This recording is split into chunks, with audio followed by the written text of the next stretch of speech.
Welcome to the July 22nd regular meeting of the Salina City Commission. Have the roll call Mayor Davis. here. Commissioner Hay. Here. Commissioner Hodges. Here. Commissioner Hoppick. Here. Commissioner Ryan. Here. Okay, if you're able, please stand for the Pledge of Allegiance and a moment of silence. I pledge allegiance to the flag of the United States of America and to the republic for which it stands, one nation, under God, indivisible, with liberty and justice for all.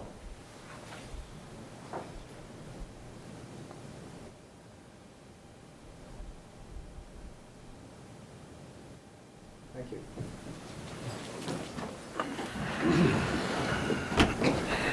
We have no awards or proclamations, which will allow us to move into the Citizens Forum, which is an opportunity for anyone to come to the podium to address an item not on today's agenda. We simply ask that your comments be limited to 5 minutes. Anyone? So our agenda covers it all, huh? All right. Thank you. We will move on to the consent agenda. Item 6.1, approve the minutes of July 15th, 2019. Mayor Davis, I move we approve consent agenda number 6.1. Second. Okay, been moved and seconded to approve item 6.1. Any discussion on the minutes? All in favor, say aye. Aye. Any opposed? Motion carries 5-0. Administration. Item 7.1, approve change order number 1 for the 2017 water main replacement project number 2-70016, Kansas Public Water Supply Loan Fund, project number 2957. Ms. Tasker, how are you doing? I only injured 2 people getting here, so sorry about that. Thank you, Mayor and Commissioners. In 2007, the water distribution model identified existing cast iron water mains that required replacement. In 2010, the City Commission approved $20 million to be spent at a rate of about $4 million per year to complete that task. Our water distributions consists of over 330 miles of water mains, and roughly 230 miles of that are cast iron pipe, and of that, about 203 miles are 6-inch old cast iron pipes. These old cast iron water mains often develop tuberculation inside of them, which is basically corrosion deposits that build up, and a 6-inch pipe may actually only have roughly a 3-inch diameter, and it's very rough, and what it does is reduces our fire flows, and iron bacteria produces in there, which causes taste and odor complaints in our system. To date, we have contracted for 10 water main projects. 8 of those are complete, and 2 are in progress.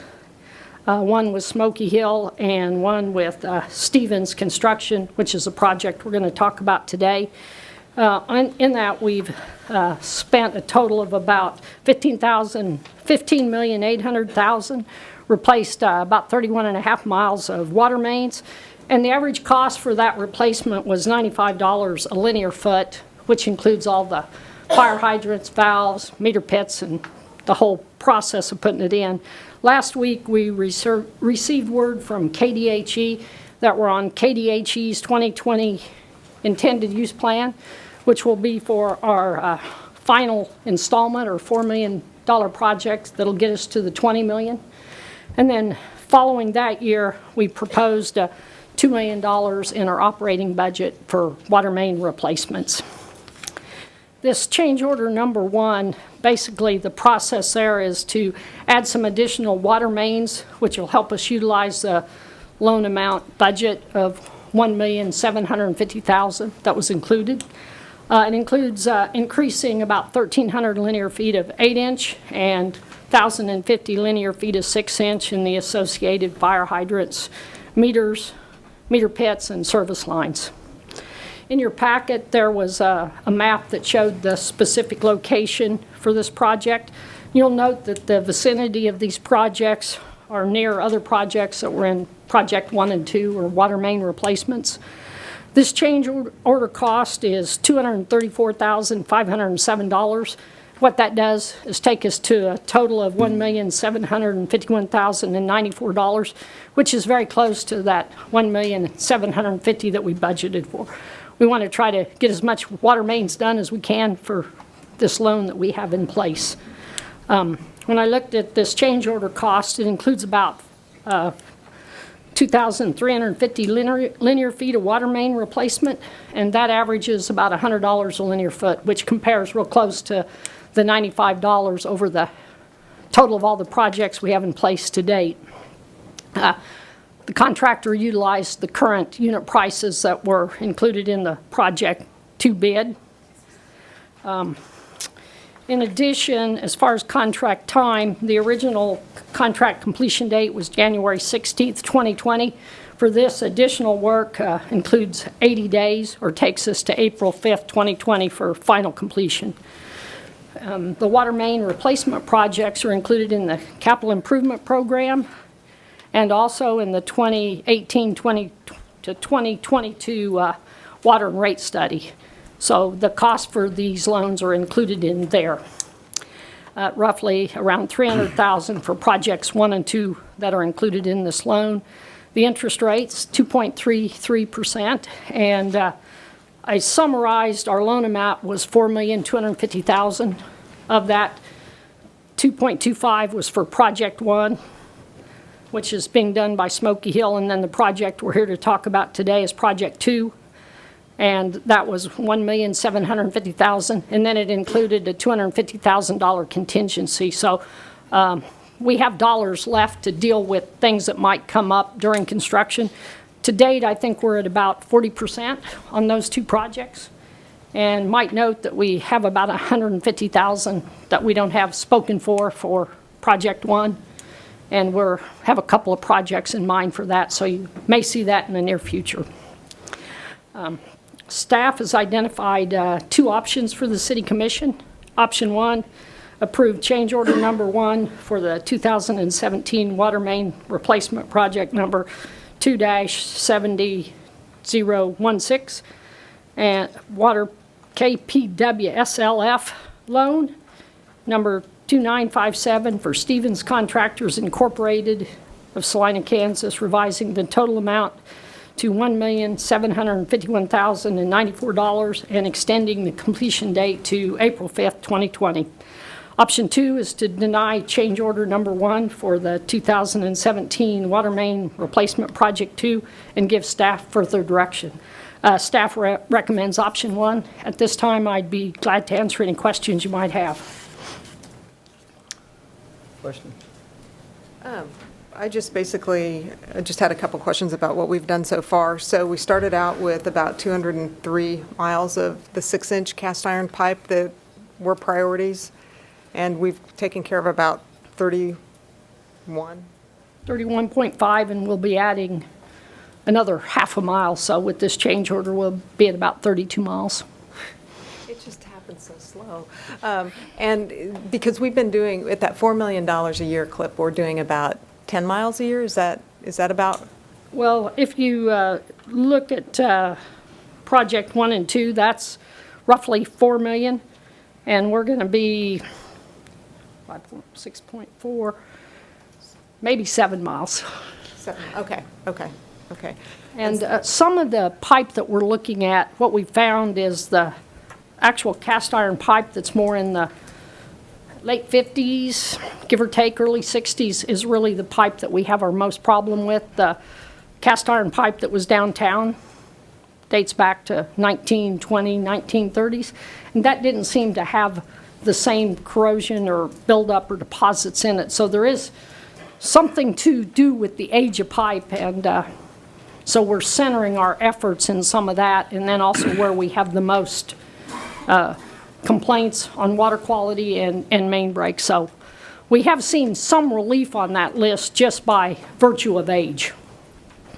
Gotcha. If that helps with your question. Yeah, no, it does. I never rely on my own math. That's why I ask you. But I just wanted to confirm that instead of doing, when we have to reduce the annual replacement commitment to 2 million. So that's probably going to get us about 3.5 or 4 miles of that cast iron replacement. And a done. half's probably a good guess, and that's what we have proposed right now as we monitor our water quality concerns and pipe breakage. That's always up for debate and change if we feel like we're not making the headways we need in getting things replaced. We could be back to you talking about 4 million. It's more about what we thought we could afford in our operating budgets without incurring. As you know, the $4 million adds about $300,000 of debt each year, and over many years, that's a large sum of money. And so we have to think about the debt replacement costs there. So we're trying to balance that. Whether we've made the complete right decision, we feel like that's a good choice at this time, but each year we'll be taking a look at our water quality complaints and breaks and seeing if we're gaining ground or not on that process of changing pipes. Is it anticipated this project would eventually get us to where 2 to 4 million a year would handle just that year's problems, or is this a situation where we never will really catch up? Because just doing the simple math, it's about a 100-year project. I don't think we'll totally catch up because each year more pipe gets older.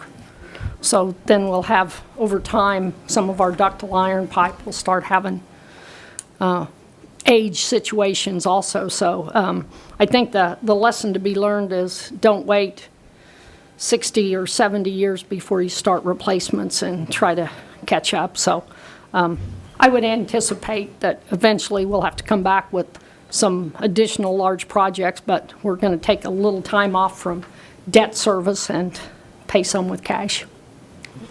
Just to allay any anxiety, any health risks from the iron bacteria? It's in the old cast iron pipe and in our water supply. Our water supply, raw water's been the same for 100 years, and I think it's probably going to stay that way for a while. And we do some chemical adjustments to try to help with that, but what's there is there. So, Mayor and Commissioners, we've talked before, deferred maintenance in general is a recurring theme for our organization. Deferred maintenance of water and sewer systems is a national, if not international, conversation in terms of the situation we find ourselves in. Our ability to commit $4 million a year and proactively go out and try to replace some of these rather than reactively respond to failures is exceptional compared to many other communities. I realize it's a daunting mileage and it's a daunting task, but believe it or not, our approach is probably more proactive than many. To kind of add on to what Mike says, I have utilities directors or public works directors in neighboring communities that oversee the water and wastewater system, and they tell me they're jealous because they're not spending what we're spending to get work done, and so they wish they had $2 to $4 million every year to put into that situation and to at least be working towards a solution. So I think we do really well here for what we're putting together at this time. I just have sorry. one Sure. final question, but I don't know that it's for Ms. Tasker or for Mr. Scragg. I noticed that the expense of repaying the cost is incorporated into the water and sewage rates that we increased, and I think we're going to be increasing about, 3.5% annually. Have we done any numbers, and I'm not expecting an answer today, but maybe at some point in the future, what our water rates are going to do if our population growth estimates or our account growth estimates don't hold? And if we just stay at, just like a pretty flat growth rate in terms of our water accounts? Go ahead. We actually, with Debbie's help, we have developed our spreadsheet to probably 10-plus years down the road, and we've, for lack of better words, Debbie's played with population growth and different numbers, and our spreadsheet allows us to put that in and see exactly what it means to us. So I feel like every year when we take a look at where we're at, we have a good spreadsheet that we can make any adjustment we need to and see what it does as far as the rates down the road. And so Debbie's put a lot of time into that, and I don't know if Debbie wants to add anything to that. The only thing I will add is that what we've tried to do is go back to the actual that we have in the current year, and then the percentage of growth rate that we have on there currently, which was last year's, is a 0.5%, which is like one account a year or something like, it's pretty minimal, but we certainly can run that to be either negative or flat. So right now, it's pretty flat. Okay. And I guess I would add, as we ran those projections and looked at flat or slightly declining, I don't know, that was a pretty nominal fiscal impact. I would remind you that commercial industrial customers and institutional customers represent quite a bit of usage. So it's hard to predict exactly what a population decline might represent in terms of usage, but we haven't seen anything that causes us great concern at the moment. Any questions or comments from the audience? Okay, bring it back to the commission for action. Mr. Mayor, I make a motion, we approve change order number 1 for the 2017 water main replacement project number 2-70016, KPW SLF, project number 2957 for Stevens Construction Incorporated of Salina, Kansas, revising the total contract amount to $1,751,094 and extending the final completion date to April 5th of 2020. Second. Been moved to and seconded to approve the change order as just described. All in favor, say aye. Aye. Any opposed? Motion carries 5-0. 7.2. Item 7.2, resolution number 19-7714, authorizing the offering for sale of water and sewer system revenue refunding bonds, Series 2019B, including approval of a fiduciary agreement for municipal advisory services specific to this revenue bond, refunding action with George K. Baum, and approval of underwriter's selection. Ms. Beck. Good afternoon, Mayor and Commissioners. Thank you. I'm glad to see that everyone's so interested in finance today. It makes me feel so good. My budget and my bonds. Come on. I have to say that. So you may or may not recall, we were before you in June bringing forth the refunding of the 2011 revenue bonds for the sewer and water system. At that time, we pointed out that George K. Baum had done some evaluation analysis on those bonds and has determined that we could really have a pretty significant savings if we refund these at this time, because the interest rates are much more they're much more to our favor at this point. At that time, we had explained to you that we had considered this back in 2017. We were unable to go forth at that time because of our audit issues and other situations. But these bonds do come due in October of 2019. So earlier in the year, we redid the analysis to make sure that we're still on track with that savings, and that still is the case. In fact, it's a little better now than it was back then. At that time, we had explained to you that we did do an RFQ previously and had selected an underwriter for us on these bonds, and you had instructed us at that time that you prefer that we go back to do another RFQ for the underwriter services. So we did do that. We received 8 bids from 8 firms on July the 12th, 2019. Respondents were evaluated on several criteria: fees and costs, experience, and interest rate estimates. And then we additionally looked at what they could provide in an estimated savings amount. So in your blue sheet, we provided you the ranking of all those firms and how they were weighted. And I do have George K. Baum here, Dave with Arterberry, if you have specific questions about this. As you can see, Raymond James did not have the lowest fees. However, their overall score was the best of all 8 because of other factors, their weights and their interest rates and their experience. So we are recommending that we select Raymond James as the underwriter for this series of bonds. We do show that the estimated savings is about $1.7 million, but you have to remember that's an estimate. We won't know what those real numbers are going to be until we actually sell those bonds. The resolution before you is for a refunding of an amount not to exceed $11.85 million, and that's to ensure that all the costs are covered within the bond issue. It relies on a negotiated sale as opposed to open bids, and we believe this is better at this point because it gives us the option to delay if we need to, if the rates are not as good as we would anticipate. It does include some parameters so that we have some guidance as far as what we're looking for. We expect a 3.38% maximum true interest cost and a minimum target savings of about 5% of the present value of the 2011 series bonds. We expect that, or advisors expect that number to be closer to 10%. So at this time, we have given you three options.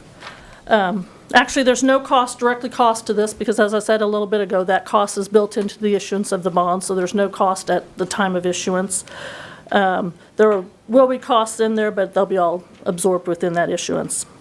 So there's three options. Approve Resolution 19-7714, authorizing the offering for sale of water and sewer revenue refunding bonds, Series 2019, including the approval of a fiduciary agreement for municipal advisory services specific to this revenue bond refunding with George K. Baum, and select Raymond James as the underwriter for the bonds.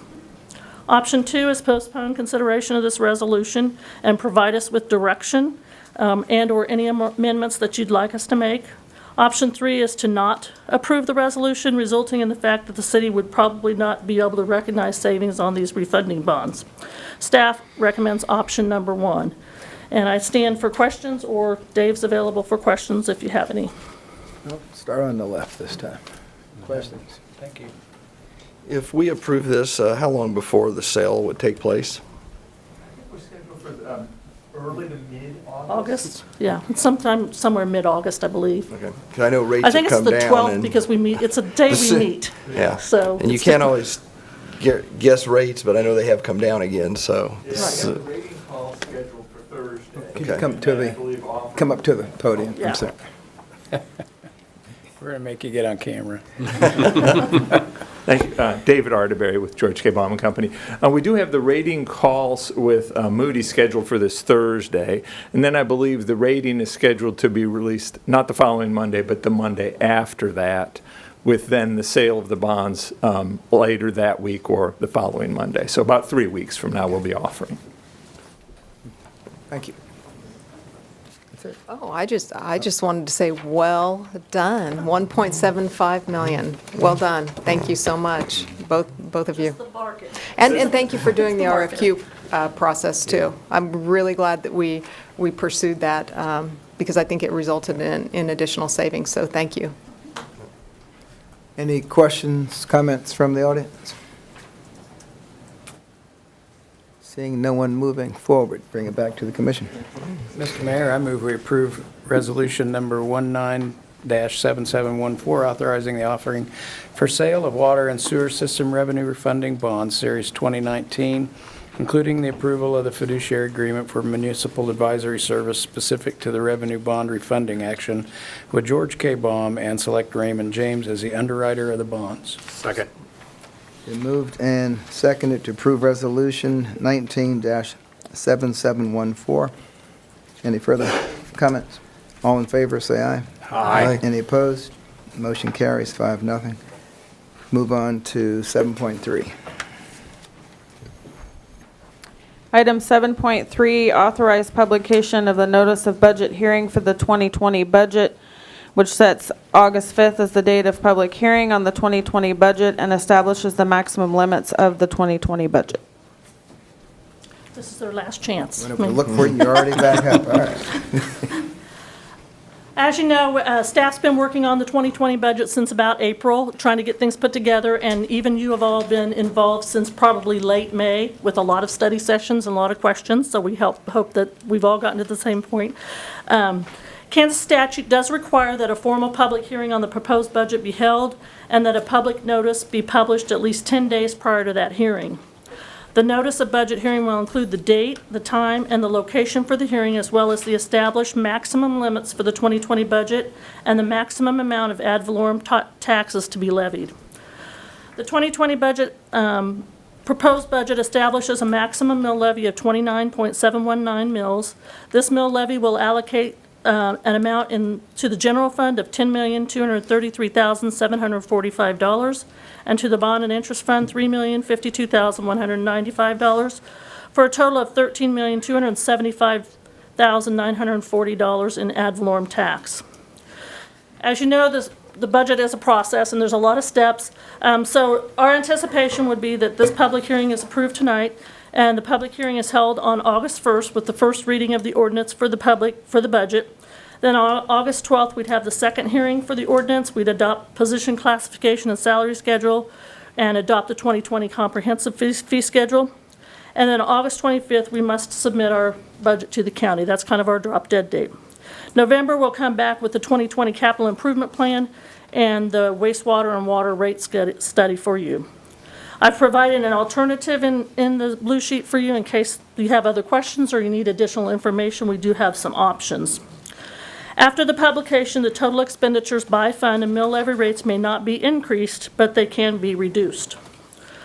We've provided three options. Option 1 is to authorize the publication of the notice of hearing for the 2020 budget, which sets August 5th as the date for public hearing and establishes the maximum mill levy rate expenditure limits for the 2020 budget. Option 2 is call a special meeting for further budget consideration on July 29th, resulting in postponing the public hearing to August 12th. And option 3 is to call a special meeting for further budget consideration on an alternative date, provided that authorization to publish is granted no later than July 30th in order to allow for publication of a minimum of 10 days prior to the hearing date, which can be no later than August 12th. This is the latest date that will allow for a first and second reading of the adoption of the budget ordinance to occur on or before August 19th. And August 19th is the last regularly scheduled meeting to adopt the budget prior to the deadline to the county of August 25th. Staff recommends option number 1. I do stand for questions if you have any at this time.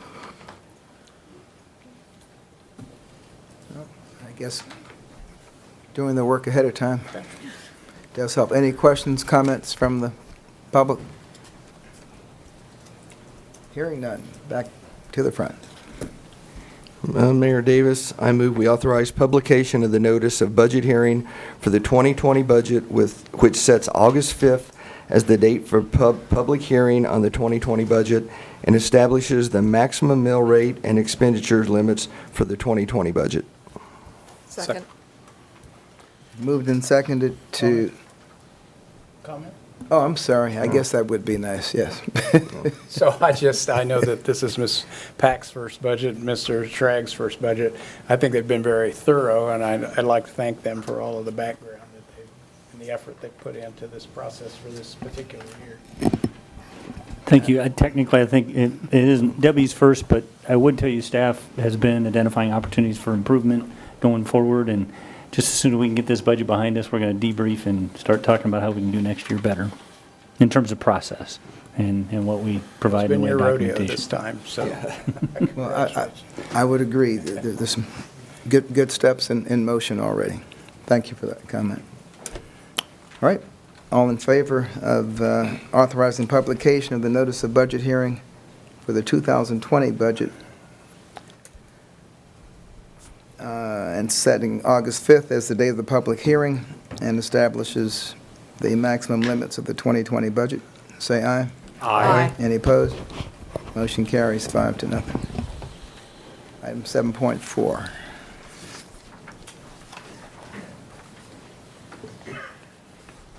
Item 7.4, resolution number 19-7722, expressing the intent of the governing body of the city of Salina, Kansas, in response to the proposal by Salina Athletic Partners to enhance the baseball and softball experience in the city of Salina.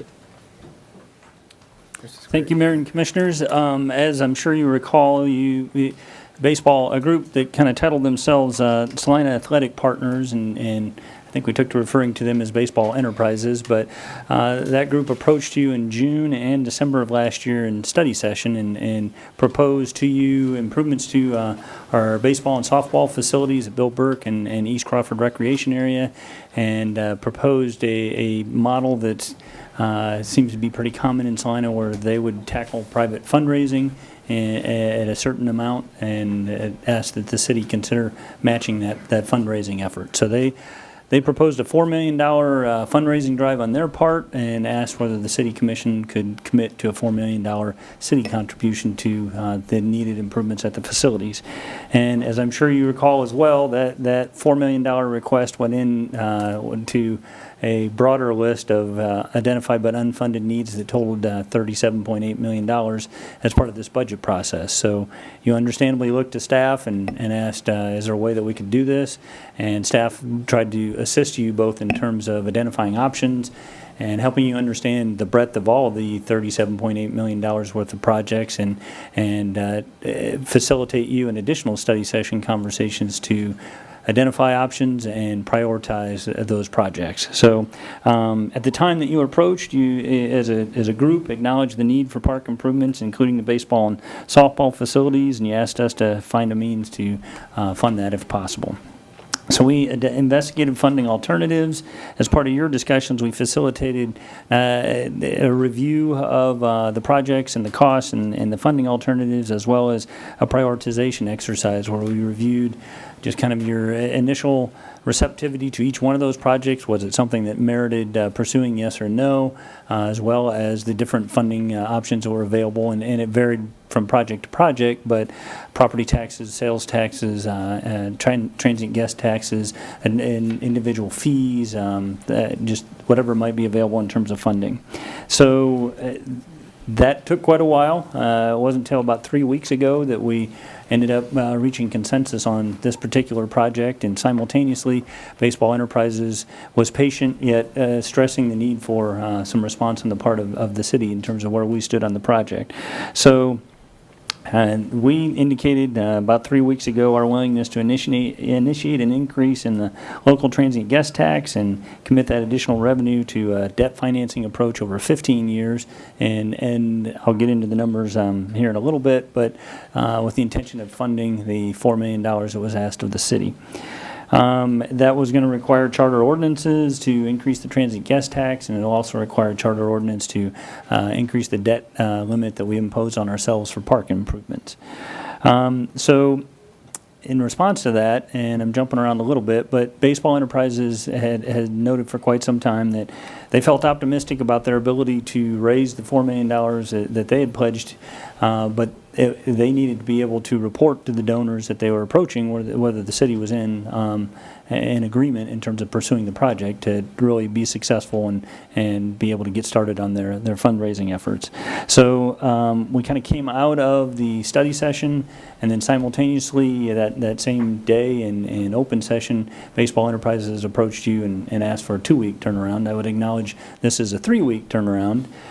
We had some conversation in that intervening time about what was the best way to kind of give them a response. And with the city attorney's help, we identified this resolution of intent that's before you. Rather than something, I overstate the simplicity of it, but rather than a motion that I'm for baseball, we felt like we really needed, for your benefit as well as Baseball Enterprises and the community's benefit, a resolution that summarized what lay ahead of us in terms of if we want to proceed down this path. So and I'm going to jump to the actual resolution for a minute, because that's the result of staff efforts to kind of review the proposal from Baseball Enterprises and identify what next steps we have ahead of us. So the resolution does acknowledge Salina Athletic Partners' request and the broader group that they identified as being kind of part of their conversation, including Salina Baseball Enterprises, Visit Salina, the school district, Sacred Heart High School, Kansas Wesleyan, is kind of their partner group. It notes the fact that they proposed an $8 million public-private partnership. And through this resolution of intent, you would be acknowledging and expressing your appreciation to them for their efforts and expressing your conceptual support of the proposal, and you would direct staff to make the necessary preparations for your future approval of our participation in a public-private partnership. The resolution goes into great detail in terms of some of the aspects of that. It indicates our desire to pursue that partnership in the form of a formal agreement, and authorizes staff with the assistance of legal counsel and our bond counsel to make preparations for your governing body approval of our participation with the following considerations. We would need to review and refine and prioritize the scope of the project based upon the proposed facilities, the improvements, as well as the design and specifications for those and the project costs. And it calls out particular improvements. As you may recall, we've been struggling with drainage at Dean Evans, and we note the need for that there. In all honesty, staff's already started down that path, and we're finding that it accurate or an all-inclusive or a comprehensive solution, the cost is mounting to the point that it's not something that we might be able to roll into an annual budget easily. So that becomes part of the scope conversation. We've previously had conversations about the need for netting at Dean Evans, and Baseball Enterprises' desire to build a patio configuration. We'll need to address debt financing projections. We'll need to get more detail on the private contribution projections and the details of those private contributions. We'll need to project ongoing operation and maintenance costs. We'll need to project the useful life of the improvement and the replacement costs of those improvements. It calls out the fact that we're going to need a written agreement that spells out the roles and responsibility of the city, the partners, the user groups, and any entities to potentially be created in order to fulfill the partnership. It identifies that as part of that agreement, we need to finalize the scope, the estimated cost, and the cost allocation. It identifies that we're going to need to clarify the respective roles of the city and the partners in the plan review and approval process, that we're going to need to identify the project components for which a sealed bid process will be conducted and the manner in which that will happen. We need to identify the respective roles of the city and the partners in constructing and construction and contracting and oversight, recognizing that they'd indicated that they believe they can realize some cost savings if they're able to administer portions of that construction project. Identifying the role of city inspection, approval, and acceptance of the improvements. The administration of naming rights. The way the city has a naming policy that we'll need to be sure to follow, but Baseball Enterprises has preliminarily indicated that part of their ability to raise funds is on the assumption that they can approach donors and speak with them about naming rights opportunities. We need to identify the respective roles of the city partners and user groups in funding and in-kind support of operation and maintenance, and that would include roles and responsibilities related to scheduling and assignment of certain operational and maintenance responsibilities to different user groups. Identify the need for amendments to the current agreement between the city and Baseball Enterprises related to Dean Evans and East Crawford Recreation Area. We've discussed the need or the possibility of establishing an advisory committee regarding maintenance and repair and the value of that in terms of the partners' participation in this project. We identified we need to provide for funding of the city's participation. That in the course of the transient guest tax, that would require an amendment to Charter Ordinance number 39, which sets the annual bonding limits for different categories of projects, and we'd have to increase the bonding cap for park improvements. We'd also need to develop a project timeline for temporary note financing of the project. We need to amend Chapter Ordinance number 35 to increase the currently authorized transient guest tax rate and to increase it to an amount to be agreed upon, and that would be the basis of our ability to fund the project. We also identified the need to amend the agreement between us and the Salina Area Chamber of Commerce in terms of distribution of transient guest tax proceeds. We identified the possibility of reprogramming other current uses of transient guest tax proceeds to the extent necessary. As you may recall, there's an allocation currently. Portion goes to the chamber, portion goes to Bicentennial Center debt and operations and cultural arts, regional marketing type grants. So that's currently provided in the agreement with the Convention and Visitors Bureau, and it would be part of the conversation. And then addressing the role of rentals and rates and user fees in terms of funding ongoing operations and maintenance. So I wanted to be sure to cover that with you to give you a sense of the extent of what we've tried to identify and what lays ahead of us. If you pass a resolution of intent today, that's the identified task that staff has before it to get from where we are today to a project potentially out in 2020. So jumping back to my staff report, I think I touched on it, but Baseball Enterprises has stressed that they need some conceptual indication from you as the governing body so they can approach donors with more detail and hopefully secure contributions. I'll let them speak to their efforts and their intentions in that regard, but they They seem very organized and prepared to speak to that.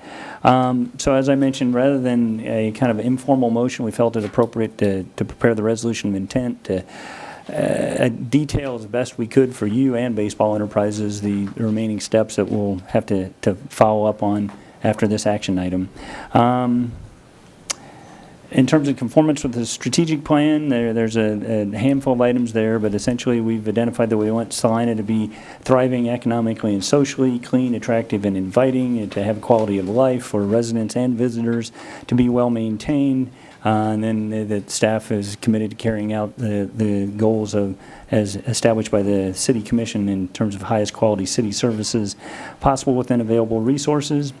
With respect to the fiscal note, this would involve bond financing to finance the city's contribution on the front end of the project. The assumptions that went into the information that we provided you as you're considering this was bond financing for 15 years based on the estimated revenue that would be generated by a transient guest tax increase. I would tell you that our estimates are based off of the average of the prior 3 years' performance. There's no growth assumptions in there at the moment, and they are estimated to yield $3,725,000 of finance proceeds for the project, so that's close to the $4 million. It'd take another $26,000 a year to equate to the $4 million target, whether that's through growth assumptions, whether that's through additional revenue, whether that's through scope review and budget savings is yet to be determined. And as I mentioned, that's all to come in terms of charter ordinance amendments that have to take place. So lastly, we, as part of your budget conversations, not necessarily specific to this project, but just generally as we've talked about our revenue and where we stand, I'm sure you're aware that staff has identified what we are calling our peer communities. We started with first-class cities as designated by the state of Kansas, and then looked at additional communities that may not be classified as a first-class community, but we get compared to either because of geographic proximity or similarity in some other way. So examples of communities that were added to that list are Abilene, Junction City, McPherson, Hutchinson. So the result of that is kind of an identified group of 31 peer communities that we then, as data becomes available, compare our sales tax rate and our property tax rate for the city, the school district, the county, and our total property tax rate to our peers, along with transient guest tax rate comparison. So that's information you've had for quite a while as we've talked through the budget. My attached to the staff report are transient guest tax comparison numbers for our peer communities. So with that, the options that we've identified for your consideration are to approve the resolution, which would have the effect of expressing your intent as the governing body to, in response to the proposal of Salina Athletic Partners, to enhance the baseball and softball experience in the city of Salina, and expressing your desire to pursue a public-private partnership with Salina Athletic Partners. You could amend the resolution in some fashion and act on it yet today as you see fit. You could postpone consideration of the resolution to a specified date and time and provide any additional directions to staff in terms of additional information you'd like, amendments you'd like to be researched further, or additional information. Or you could take no action, which would have the result of not choosing to indicate our support for the project at this time. Based on all the conversations we previously had and the direction that came out of the study session, or the consensus that came out of the study session about 3 weeks ago, staff believes that the resolution that's before you is consistent with your prior direction, and we believe we've produced a document that takes the next step for you as you indicated that you would like. So our recommendation is that option 1 would be consistent with your prior direction and would be the action for your consideration. With that, I'd be happy to try to answer any questions that you might have. Start from the right, Commissioner Hodges. I have questions that I think are based in kind of 3 areas. Questions regarding the resolution, questions regarding the funding source, and then questions for Baseball Enterprises. So I don't know if you wanted to start with a particular Go for it. subject? Okay. Because you will probably cover a lot of topics, which we won't have to go through again. Okay. First of all, I just wanted to confirm that, I guess I'll just go ahead and start with the resolution itself. The way that the funding mechanism is proposed and the way that this resolution is set up, we would have to pass not one but two charter ordinance changes, correct? Correct. And those charter ordinance changes would be subject to a protest petition. Correct. Correct. And that would be the only way, at this point, going down the road that we're going down right now, that would be the only scenario where citizens, the citizenry at large, would have a voice in this project as it stands. I mean, in terms of moving forward with the project, sourcing, having the fund sourced from the transient guest tax, that would be the way that would come about in terms of having input through a public election, I guess I should say. Yes, and when you say a voice, they've got the opportunity to address you as the governing body. Absolutely, but absolutely, and acknowledge that. Process-wise, that's the only thing I'm aware of. I'm looking to the city attorney. Referendum and... To the extent the ultimate plan would require an increase beyond the current authorized limit, that is what prompts the need for the amendment and the resulting potential for a petitioned referendum. And in terms of the aspect of the transient guest tax, the need for the charter ordinance change is prompted by our contractual agreement with the Chamber of Commerce through Visit Salina, or is that in response to like a state statutorily defined use of transient guest tax proceeds? The city attorney may want to elaborate, but our authority or the process that we would follow to set or increase the transient guest tax rate is charter ordinance. So it's not a function of the agreement with the Convention and Visitors Bureau, it's just the process that's required to increase the transient guest tax rate. Okay, okay. But is the transient guest tax, is it subject to, any other guidelines other than what we want to use it for? I mean, aren't there state guidelines in terms of how it's used? Yes, there's language about tourism purposes, and in the report I didn't elaborate on all that. I know you've covered it in the past. But this project is consistent. It is a permissible use within the intended or the stated purposes within the statutes. But there are statutory limitations on uses of transient guest tax proceeds. Right, meaning we can't just use it for anything we want to. Right. It has to fit within their parameters. Right. Have there been other projects similar to this for recreational facilities that have used the transient guest tax as a funding source? Well, the Bicentennial Center is not necessarily recreational, but that was in 2009 when the transient guest tax was increased, is when we set up a model where funds were allocated between Convention and Visitors Bureau and the Bicentennial Center, debt financing and operation and maintenance. So that's the most recent example I'm aware of dedicated use of transient guest tax funds for a project. Not necessarily parks as much as community center. And once we have that usage in place, the state can't, so that's set.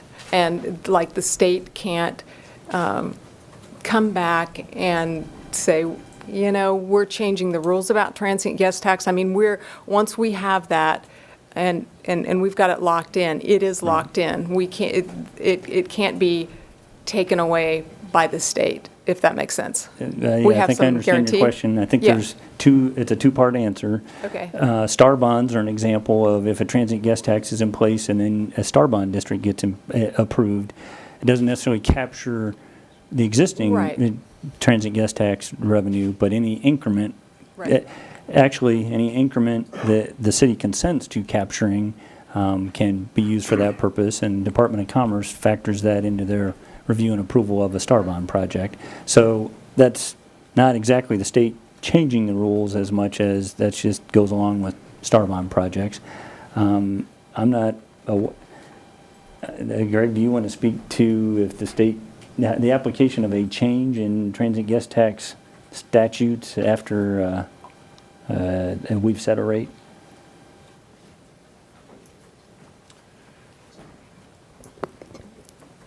It's difficult for me to anticipate a scenario where that would be a problem once a previously authorized purpose was in place. It's a question that, to answer with more than an off-the-cuff response, we could certainly look at in more detail. But I would not anticipate a scenario like that, but as I sit here today, I cannot say that I've looked carefully at that question.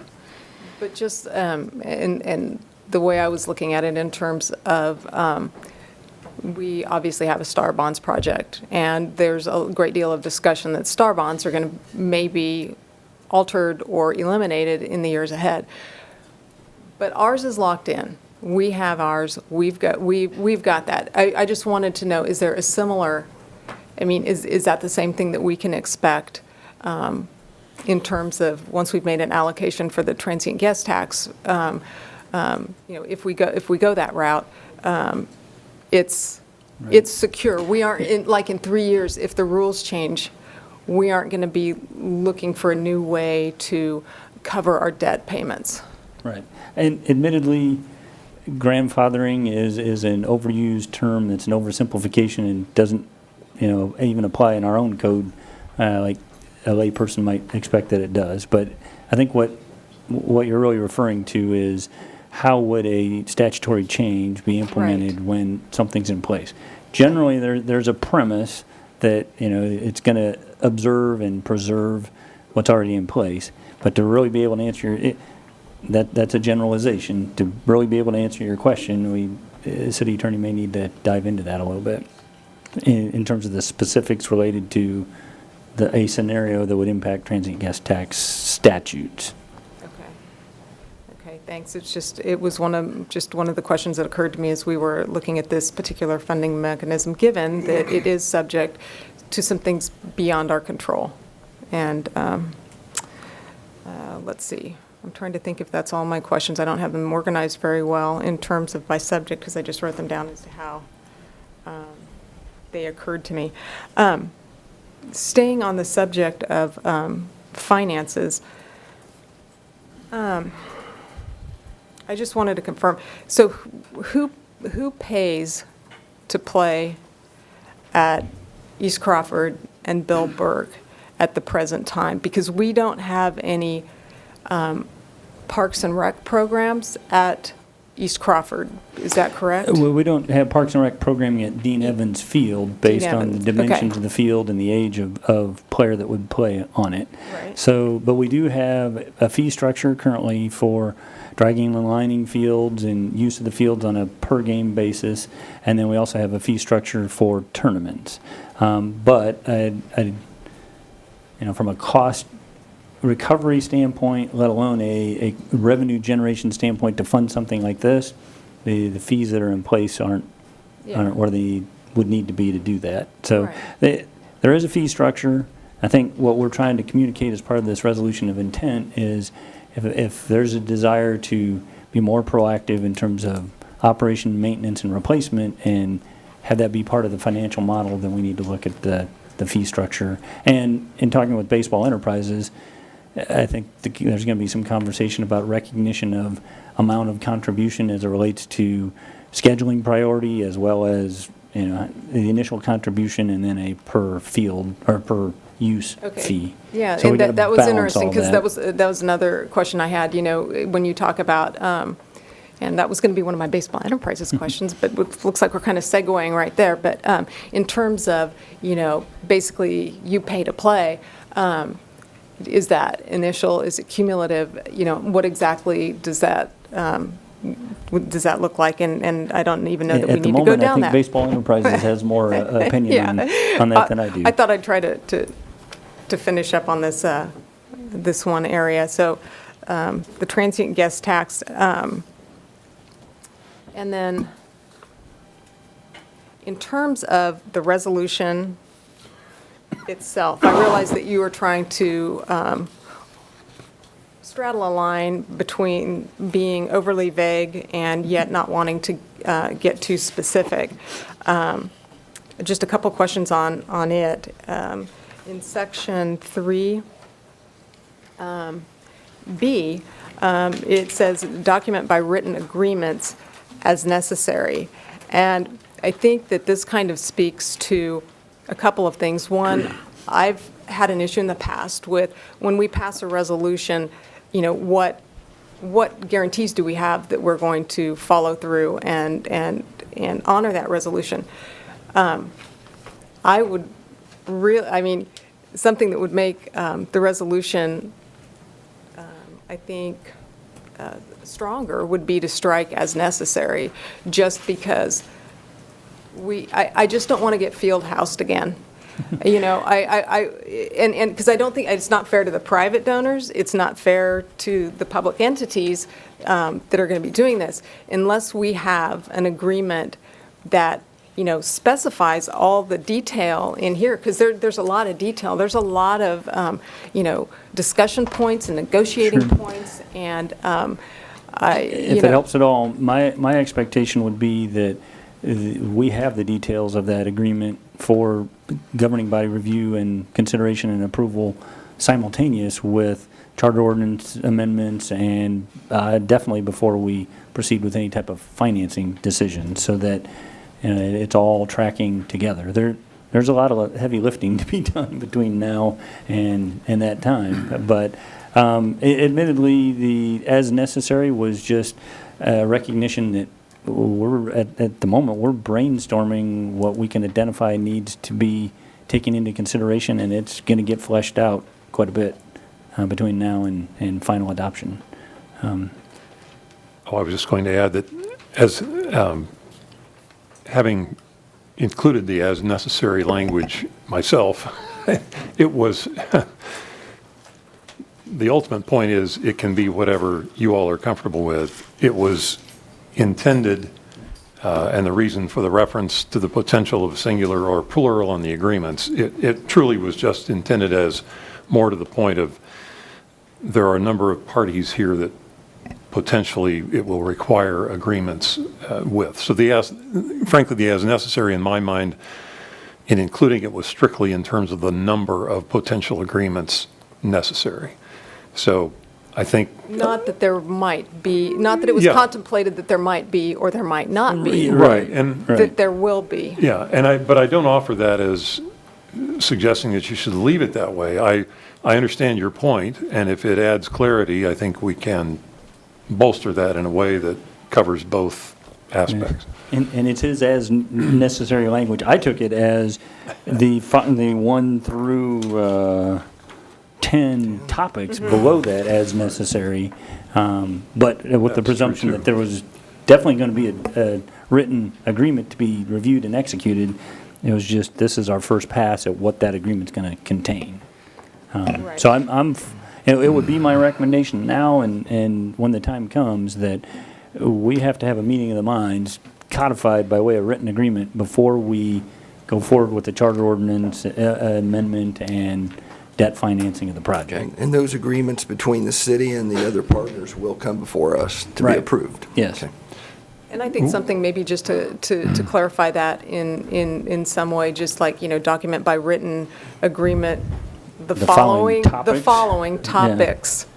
Yeah.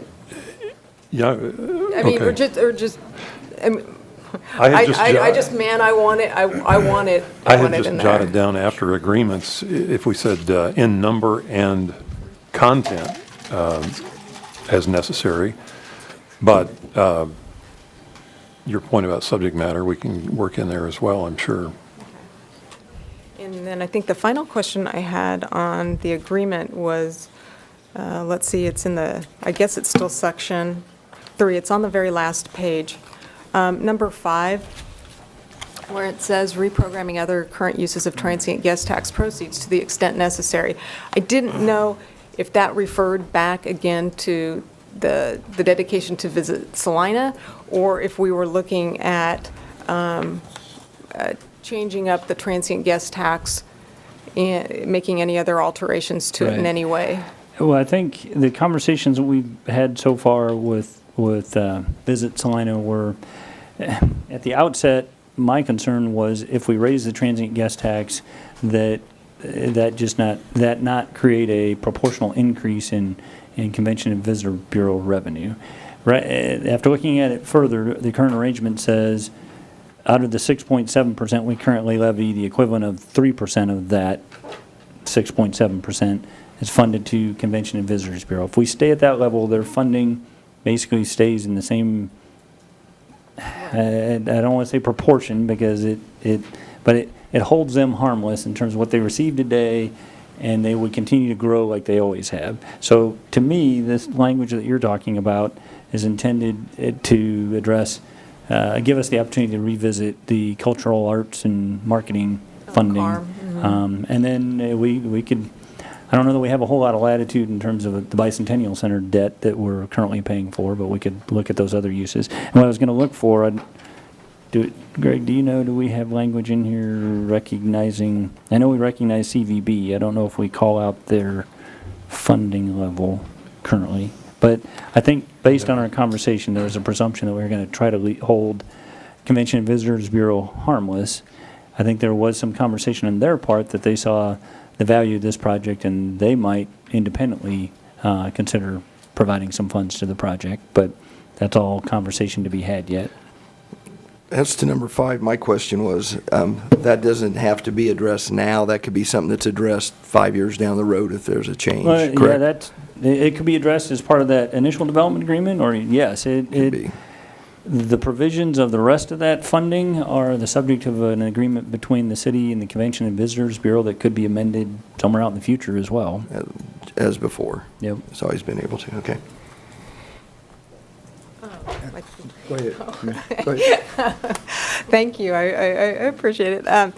Okay, and this, I think I'm kind of moving into more of a baseball enterprises direction. With some of these questions, I think this is kind of a transitional one. When we got our capital improvement priority project rankings in terms of the Parks Master Plan, the Parks Master Plan called out, looks like about $2.8 million in deferred maintenance between East Crawford and Bill Burke. So my question is, I have a couple questions about that. The first is that the bulk of the items? And I may have the advantage of having seen this and you haven't, but is that the bulk of the items that is in Phase 1? Or are these things that are divided amongst the 3 phases? Just for those who are, could you just give some representative? Oh, I'm sorry. Items on Okay.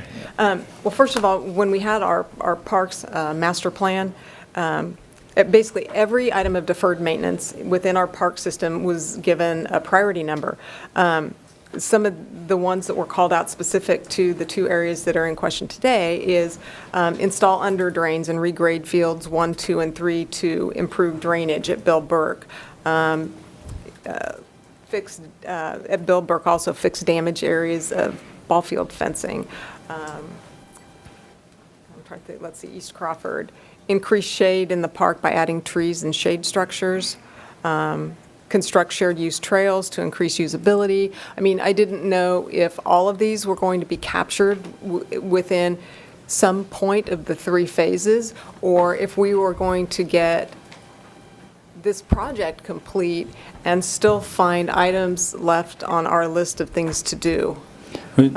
Speaking more broadly, there's very few projects that we don't end up having to value engineer to get them on budget, just in terms of when you start identifying everything that you desire compared to the budget. But I really need to defer to Baseball Enterprises in terms of kind of their priorities and what their proposal included.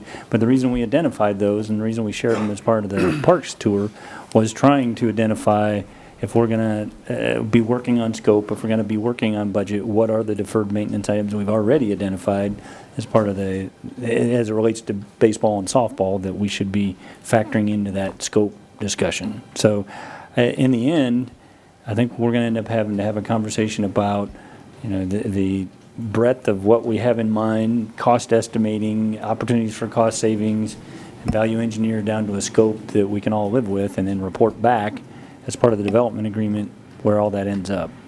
Right. You're up. Well, in our Excuse- presentation, Could you just identify yourself for the... Byron Tomlins, Salina Baseball Enterprises Board member. As we've presented in our presentation, our project incurs 3 phases. And the first phase, which we said we would cash flow initially up front ourselves, is developing the patio project at Dean Evans Stadium. We are paying for that entirely ourselves, not asking any of our donors to pay for it. Salina Baseball Enterprises is paying for that. Now, in order to turf Dean Evans, which is also in Phase 1, we have to implement the footings of the patio project before we can do anything and incorporate the drainage issues that we talked about earlier. Now, initially, the drainage issues were your responsibility.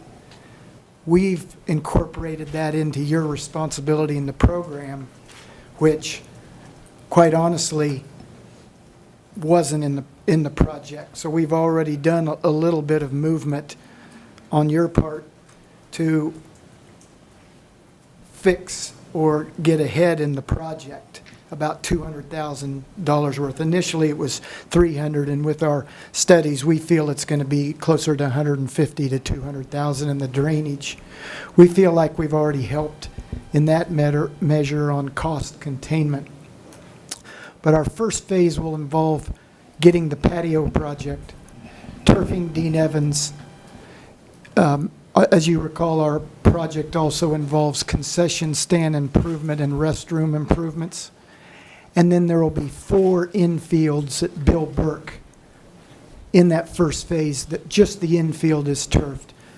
We started with that to affect all age groups as quick as we can. We've got the older age group with Dean Evans, which we feel needs a facelift immediately.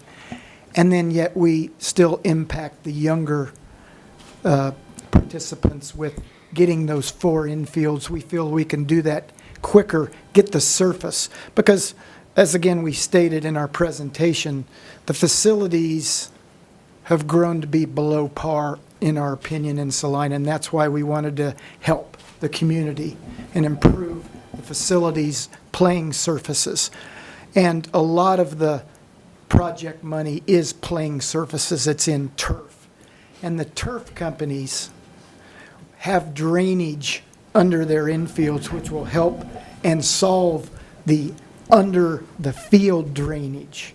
But we need to also solve the drain water coming into Dean Evans, and so that's why that's in initially and starting. So it does identify some of those that you've mentioned. It doesn't identify others, though. And our project is kind of our proposal of what we want to do with surfaces, concession stands, restrooms, batting cages. That's been all our presentation all along.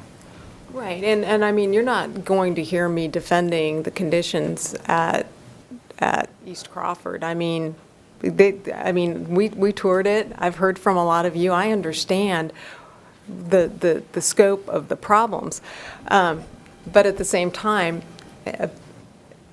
we're trying to do this as a partnership. So Right. I don't know that starting off by assigning blame is maybe the most productive way to start this. And I think that Assigning blame? assigning blame, like, I mean, if it's going to be a partnership, then I think that we're going to all have to step back and realize we're going to have to address the drainage, whether that comes from the private group, the public group, or some combination, which I think everything is probably going to need to be some combination. If it's going toward the complex as a whole, then I think it behooves all of us to work together on that, as opposed to saying, we shouldn't have to do this. I mean, the fact of the matter is, That's not what I'm saying, Commissioner. Okay, then Not I at all. apologize, because I completely misunderstood. Sorry. Then I If I can help at apologize. all, From a staff perspective, we acknowledge the drainage issue as related to Dean Evans, and I think we thought we had a solution that was much more affordable as we started getting into the extent of the drainage problem and the water level and what that solution might be. I think it grew from something we thought that we could just fund out of our annual budget to approaching Right. 300 and getting it back down to 200. So part of our conversation has been, it went from something we could tackle with an annual budget to something we need to add to the conversation in terms of the project scope. and- Being an important component. so- Because, I mean, if we don't have We drainage, agree we've got with that, nothing. and that's why we agreed to put it in the project. Right, So we right. just And want I to have- get going. And I apologize if No. I Well, I took might your, have not said it correctly. anyway. Either way. Anyway, going back in terms of speaking to the scope, and that's something that I think we had talked about a little bit at the study sessions and the earlier conversations that we've had about this.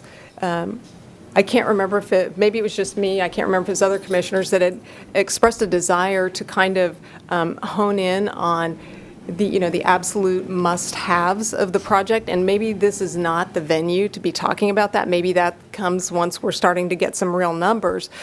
But in terms of, extending our budget so that it's affecting the players that are using the field, because I would consider that to be the number one priority, is the players that are on that field.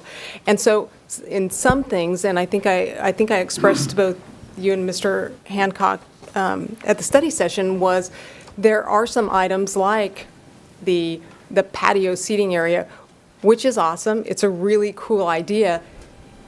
Is it 100% needed, or is it more of like, the cherry on top of the sundae? I mean, are we sure that, like, in terms of what, and I guess what I'm trying to say is, I don't want to get the patio area done at Dean Evans and then find that there's a really important component that we can't afford because we're value engineering phases 2 or phase 3.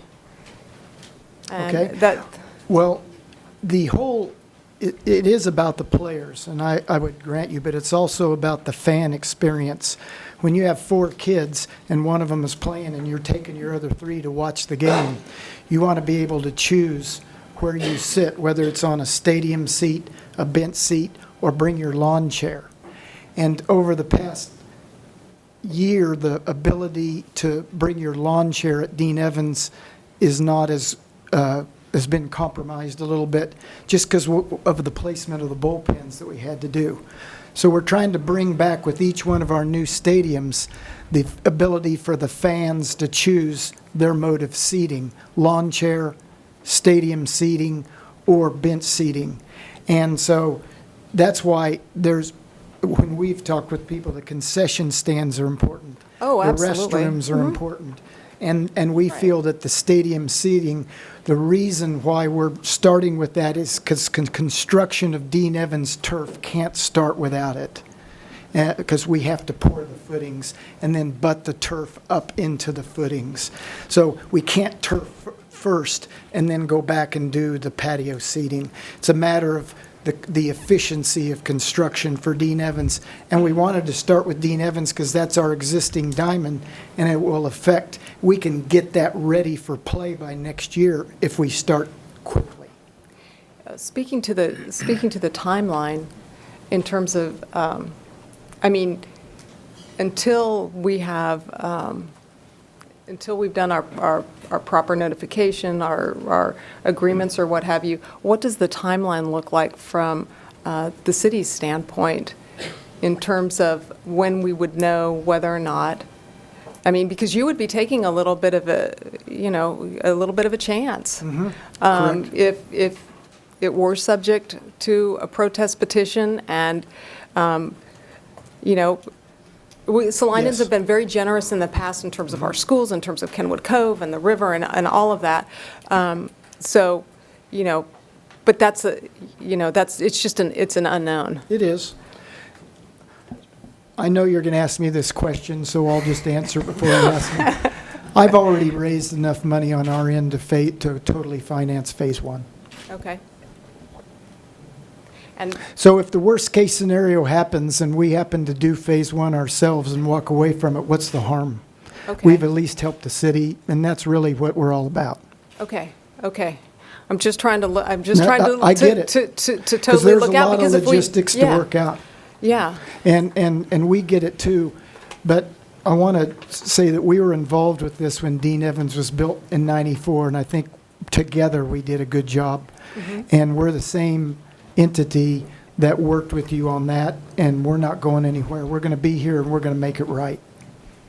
you know, and I appreciate that, I really do. And I also appreciate your board's willingness to enter into an agreement and get, you know, all these details worked out so that we all know where we're at. I appreciate your ability to have everyone kind of coming at you on this project, and you have to be safe. I know where you all sit, and I respect that. And if I could, I acknowledged in my staff report, but, you know, unfortunately, this project got caught up in our budget conversations and timeline as we tried to address it along with a bunch of other big-ticket items. And so Baseball Enterprises has been very patient as we've, you know, worked our way through that process. So that's taken a while. And direct answer to your question, you know, we need to get the details worked out. We need to get the agreement finalized, and then I believe it's a 60-day protest period for charter ordinances. So on the assumption that you ran both charter ordinances at the same time, then the 60 days could run at the same time as well.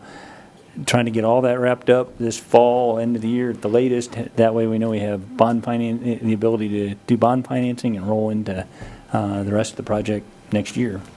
Just follow up, following that timeline, what is the latest that protest petition would have to be over, let's say it was successful, to get something placed in our ballot? Is it 45 days before the ballot?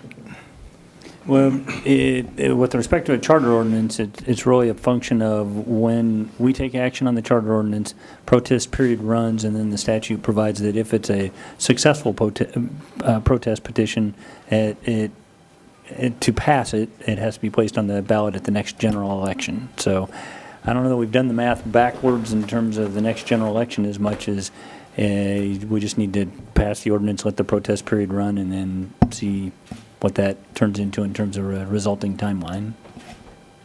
How many votes are you talking on a protest petition to make it have to go?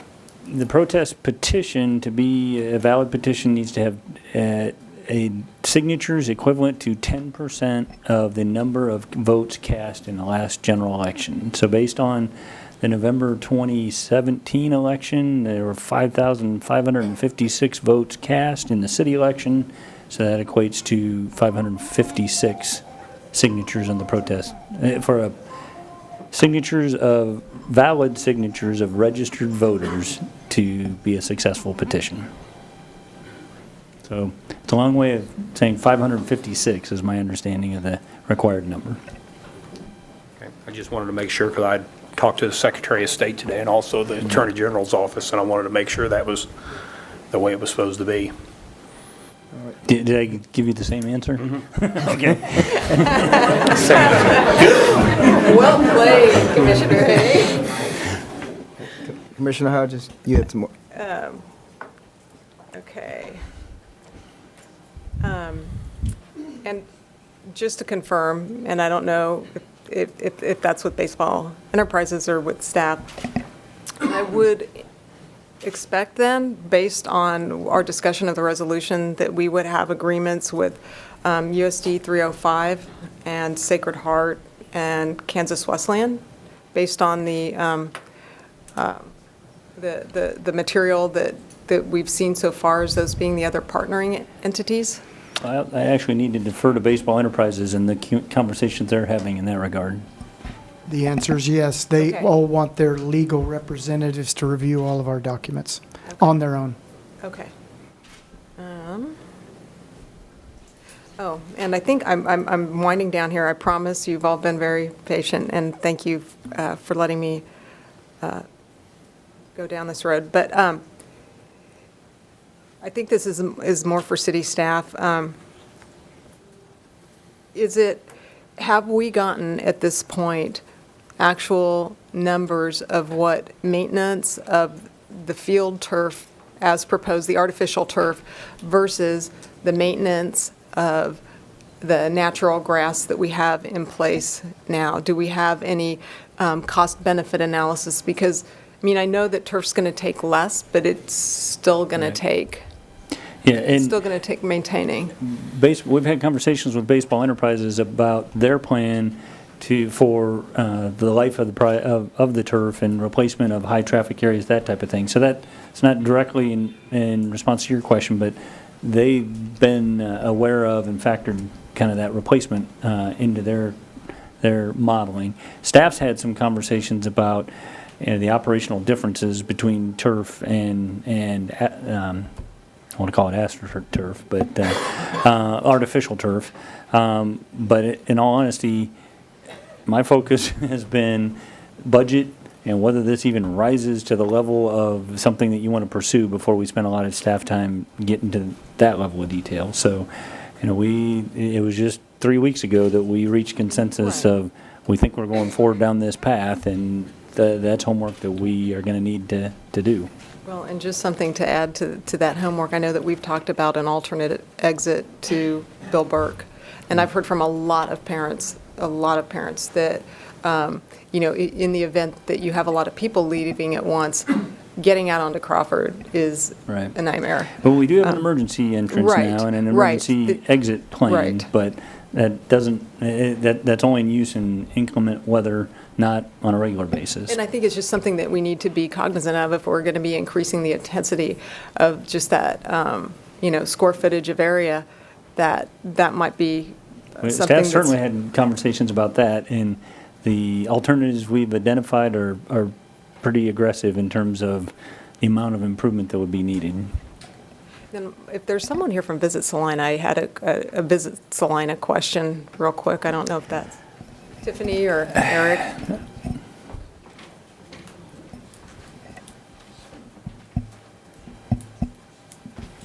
Good afternoon, Mayor, Commissioners. I just wanted to say, I think I read someplace, it was either in the staff report or some materials we've been presented with previously, that, is it a fair characterization to say that we are going to lose Acacia events from Salina if we do not pursue this? Because I think it was said someplace that Visit Salina had said that we stood to lose these events without making these improvements. When you look, I think the short answer is yes. However, Acacia, as a state organization, would never go on record of saying that, and I don't believe they've ever threatened or said that this would happen. However, when you look across the state at the other venues that they are choosing to complete baseball and softball events, those venues have the type of amenities that the Baseball Enterprises is looking at. Well, and then most recently this year, with all the wet weather, we had to relocate our event to Mays. And Finish so the tournament. Convention and Visitor Bureau staff and volunteers actually commuted to Mays to hold our event in Mays to stay in the good graces of Acacia so that they can see how committed we are. So, and the thinking is that artificial turf, would have been able to respond to moisture better than, primarily it was our dugouts and baselines and warning track, not so much the grass, but nonetheless, that weather caused us to have to relocate. Thanks. Is that for now? That's it. Okay, thank you.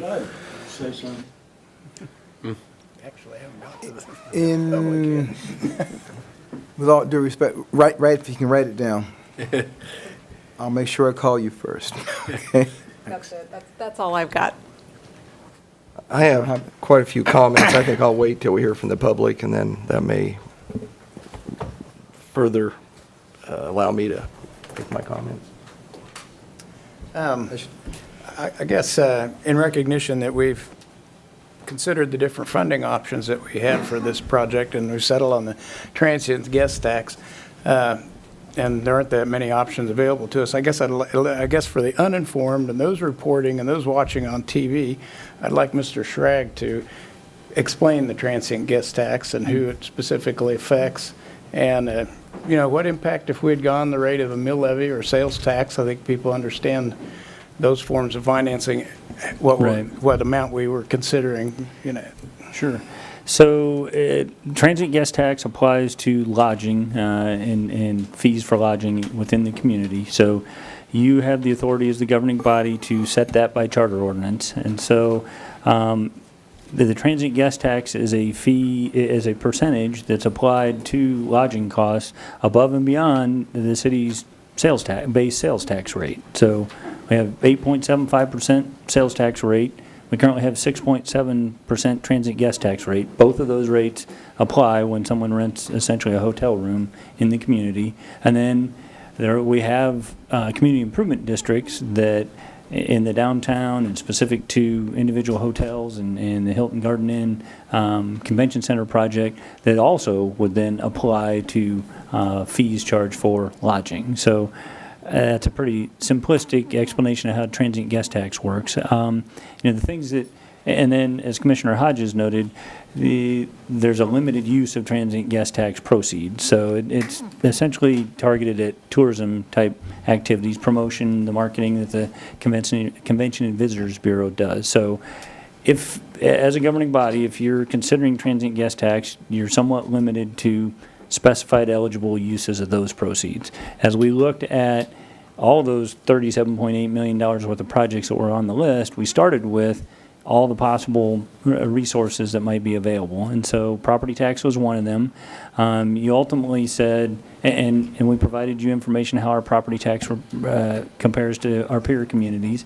And as part of the budget that you just set the hearing for, you considered a mill rate increase essentially to address our participation in the emergency radio communication project that countywide initially was estimated at 16 million. We're hoping that number can come down, and we think we have a model where costs are allocated based on use and responsibility rather than 50% city, 50% county. So we're able to get that number down, but the mill rate increase this year as part of the budget was specifically identified for that purpose. And then we had conversations about property taxes funding, the mill rate being raised in an amount equivalent to fund 2% cost of living raises for the employees with 0% merit raises for the city, for city employees.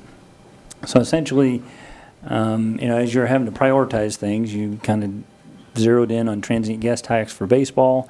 We had some conversation about one of those requests was for the tennis complex, and that essentially got put on a back burner. We in terms of priority, felt like taking Baseball Enterprises up on their offer and the condition of our baseball facilities took priority. Sales tax, that requires a vote to authorize an increase in the sales tax. And we just increased the sales tax in October of 2016. And we've had quite a few conversations about the revenue that sales tax generates and the things that revenue is committed to, including debt service just for general obligation bonds and street projects and the river project and police training facility. And essentially that revenue, that the increment generated by that sales tax increase is committed for the foreseeable future. We had a little bit of conversation, not a lot, about other opportunities. One thing that we've talked about a little bit and really need to take up in the future is the possibility of a stormwater utility to be another opportunity for a dedicated revenue source for stormwater improvements, but that really didn't even make our radar in terms of the $37.8 million we were trying to solve this particular year. I may be overlooking something, but I think that's a summary of kind of as I'm sure you'll recall, that worksheet that staff produced itemized every one of those projects and summarized the project, and then it provided an inventory of the available revenue sources that might be eligible for that particular project, and asked you to give some thought to, whether you thought the project needed to be pursued, and if so, what revenue source might be appropriate to fund it. So, and other communities are using this vehicle for these same kinds of improvements. Yep. I don't know the specifics of what each community is using the revenue for, but one of the peer comparisons that we provided you was what is the transient guest tax rate in our peer communities, and it ranges from, there's communities with no transient guest tax levied, there's communities with a lower transient guest tax rate than our current 6.7, there's kind of a grouping of communities at 8%, and there are communities as high as 9%. What's our total transient guest tax when you go ahead and you include like the state as well? I mean, it's like 16 point something. Yeah, I wouldn't call that the 18 total transient guest tax rate. It Or would be room tax. Yeah. It would be 6.75 plus 6.7, or I'm sorry, 8.75 plus 6.7, so 15.45. And then if a hotel is in a CID district, that CID sales tax rate would be in addition to that 15.45. So that could be up to 17.45. Correct. Okay. And then we would be looking at adding 1.3. I wrote that down someplace. Okay. 18. I guess just as a follow-up to Commissioner Ryan's question, every mill increase would net us, was it 440,000-ish a year? I think I looked, it was .84 mils or something like that to debt service, 4 million, I believe. Commissioner Hay. I'm with Commissioner Hoppick. I want to listen to what the public's got to say, and then I've got some comments that were given to me to pass along. I'll just ask a few questions. On the, let me see, it's Section 3A7. And this is just a document to sort of outline what the development agreement would have in it. Correct. But specifically, the escrow fund for future replacement of turf, upkeep, and whatever would need to be saved for over time would be included in that paragraph. Yeah, my intention here is these are the topics and the considerations we need to be tracking and be aware of. I can't be all, we can't be all things to all people. We're going to have to figure out the project, the scope, the budget, the revenue, and report back to you. Here's what we're able to negotiate as an approach. But these are, you've had enough conversations that you had questions about these things. I wanted to articulate for your benefit. We're aware of them, and these are things that will be taken into consideration. Right, because. And I don't want to lead you to believe that I already have a plan and I have all the numbers but worked a out plan- and ready for them to But sign a the plan agreement. for that This is a would be included negotiation. in this, so we wouldn't have to request you send it back and Right. bring a When- plan.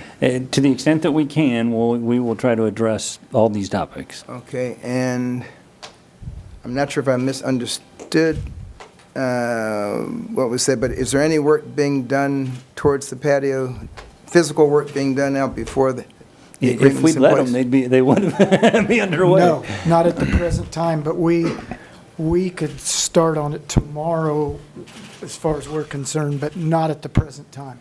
There is no physical work being done. Yeah, correct me if I'm wrong, but you've done some design and Oh, yeah, planning. we have, in fact, we met with the architects this morning on that, and we've done a lot of the drawings, and if you have any questions about that, Kenny's the one that could answer specifically, but we have the drawings and the measurements, and that's in process. Right, but Yes. nothing physical No. would be done before an agreement is in place, I'm assuming? That would be up to Let you. me rephrase that. Could any work be done on our property without Well, that agreement? theoretically, with your additional permission, it could. That was but probably the better question to ask. Okay. Right, and so, if we, as the conversations go on, if we could bring that back to you, but it's a little early for me to speculate about how that might play out differently than trying to get all this put to bed at the same time. I just want to make sure that nothing was being done Right. before this agreement. There's been some core sampling. Let me I ask- mean, the let me ask design you- plan's fine, but I mean, it's, there's nobody out there with a jackhammer now. No. Not We're yet. waiting to go out there. And the only reason we need a jackhammer is if we want to fix the drainage problem, just so you know. Okay. Kenny Hancock is my name, board member of Salina Baseball Enterprises. I want to add a little clarity. We haven't actually physically been on site doing any construction yet, but we are asking and have received permission to get on and do core drilling because our turf people require there to be soil conditions that they are aware of. So we are trying to schedule that for this week. Nothing is done yet, and it won't be something that damages anything. They core drill, they backfill, you could play ball again if you needed to. But I just want to make sure you understand that if somebody says there's a huge truck out there drilling, that we didn't mislead you. Okay. I appreciate that.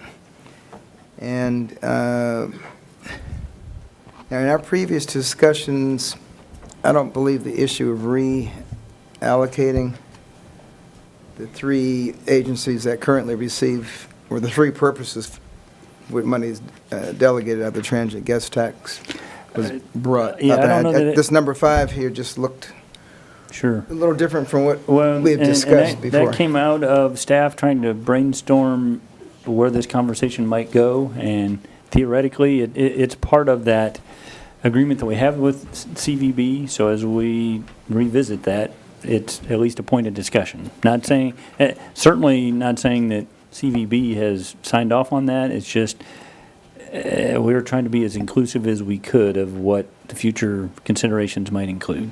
I think all three of those purposes would love to come here and request an increase, not have to give up some of their funding for this purpose. That just looked a little vague and a little different from what we had discussed before, and a little concerned But about I've that. acknowledged to countless people, you and staff's included in these deliberations, but you have some very tough decisions to make. I'd love to have been able to tell you, we have an easy solution, we have excess funds, and there's no compromising to be had here, but we're just not in that situation. So it may or may not be part of the conversation going forward. Okay, and one other, would the agreement designate what would happen if, for whatever reason, another 9/11, God forbid, where no one is traveling, no one's staying in hotels, if that fund comes up short, does the agreement specify specifically Yeah. what we're responsible for? Well, ultimately, my assumption is this will be debt that we issue as the city of Salina. It'll be general obligation debt. There is a debt reserve approach to where we have money, we build a debt reserve account for shortfalls. But if it's a general obligation, we ultimately have an obligation to make that payment out of whatever proceeds are available to us if the intended revenue So that would source just falls fall under our short. usual Right. operating Now, procedure then? As luck would have it, David Arterberry is the subject matter expert on that, and he's here today, so I'm going to put him on the spot to clarify anything that I might have just said. No, you're correct. In the event that there was a shortfall in the future in the transient guest tax, the bonds that would be issued would be general obligations, so you would be required to make that payment from all your resources. And correct me if I'm wrong, but the first resort would be the debt service fund, debt reserve. Right, if any we had funds balance in that there. you would have in your debt service, in your bond and interest fund, you could use to make the bond payment. I'm not sure how long that would last. It Right. might mean the very next year you'd have to increase your property taxes to cover the payment. Thank you. We are ready at this point to hear a formal comments. Yeah, I'd suggest that you give Baseball Enterprises the opportunity to address you as kind of the applicant and clarify and provide any, input they'd like to give you, and then open it up for public comment. Well, unless you had any questions, I feel we've made our presentation, and we just are here today to reaffirm that we think this project is good for the community of Salina. We've presented what our project would include, and nothing's changed from our point of view of what we're ready to represent. Thank you. And before, I'm not going to forget, Lyle. Were you notified, and I'm asking this just out of pure ignorance, was there anyone from the hoteliers, obviously, who would be most affected by this, who requested to speak on behalf of their group? In terms of requests, not a specific request, my understanding is there are a couple of people in particular that wish to address you and intend to do Just do so. it during the comments. Right. Okay. Lyle, I'm having a senior moment, and I'm blocking on your last name. Thank you. Mr. Parks, the podium is yours. Thank you.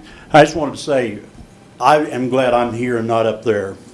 You know, you guys have some big issues that you have to come up with here. Commissioner Hodges, to add on to what Eric said about the high school activities, they're not going to say, we're going to take it away.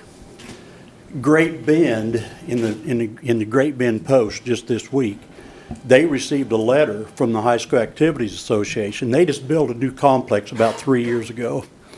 And they said, you need to continue to improve if you want to keep the high school activity stuff.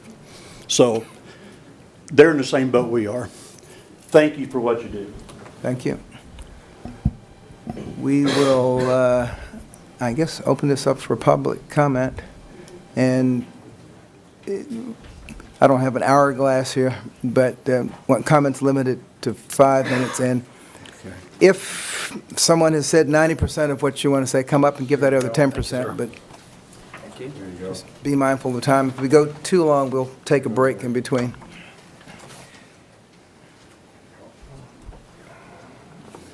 Thank you.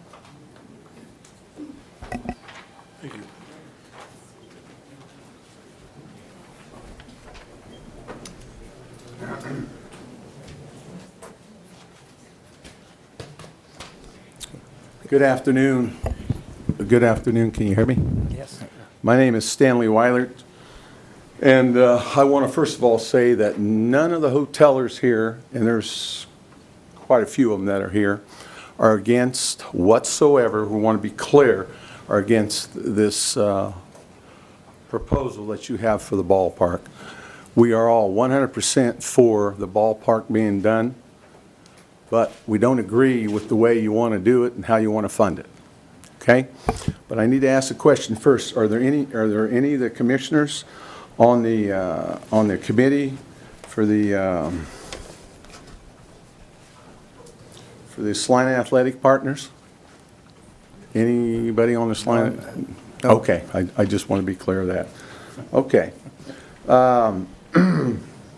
It was interesting to listen to the feedback coming back, especially on the some of the things that were said.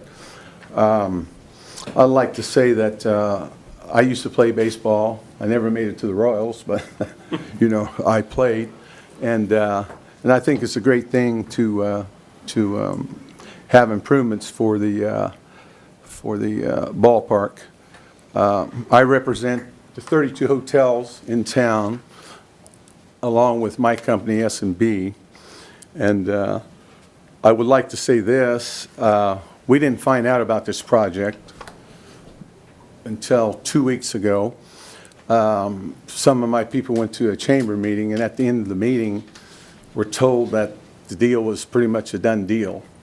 I mean, you guys are asking $4 million from us, is what you want. And to tell us that the deal is a done deal, it was insulting. I would say that had we not known that, we weren't informed of any of this. And I read on some of this started back in July of 2018.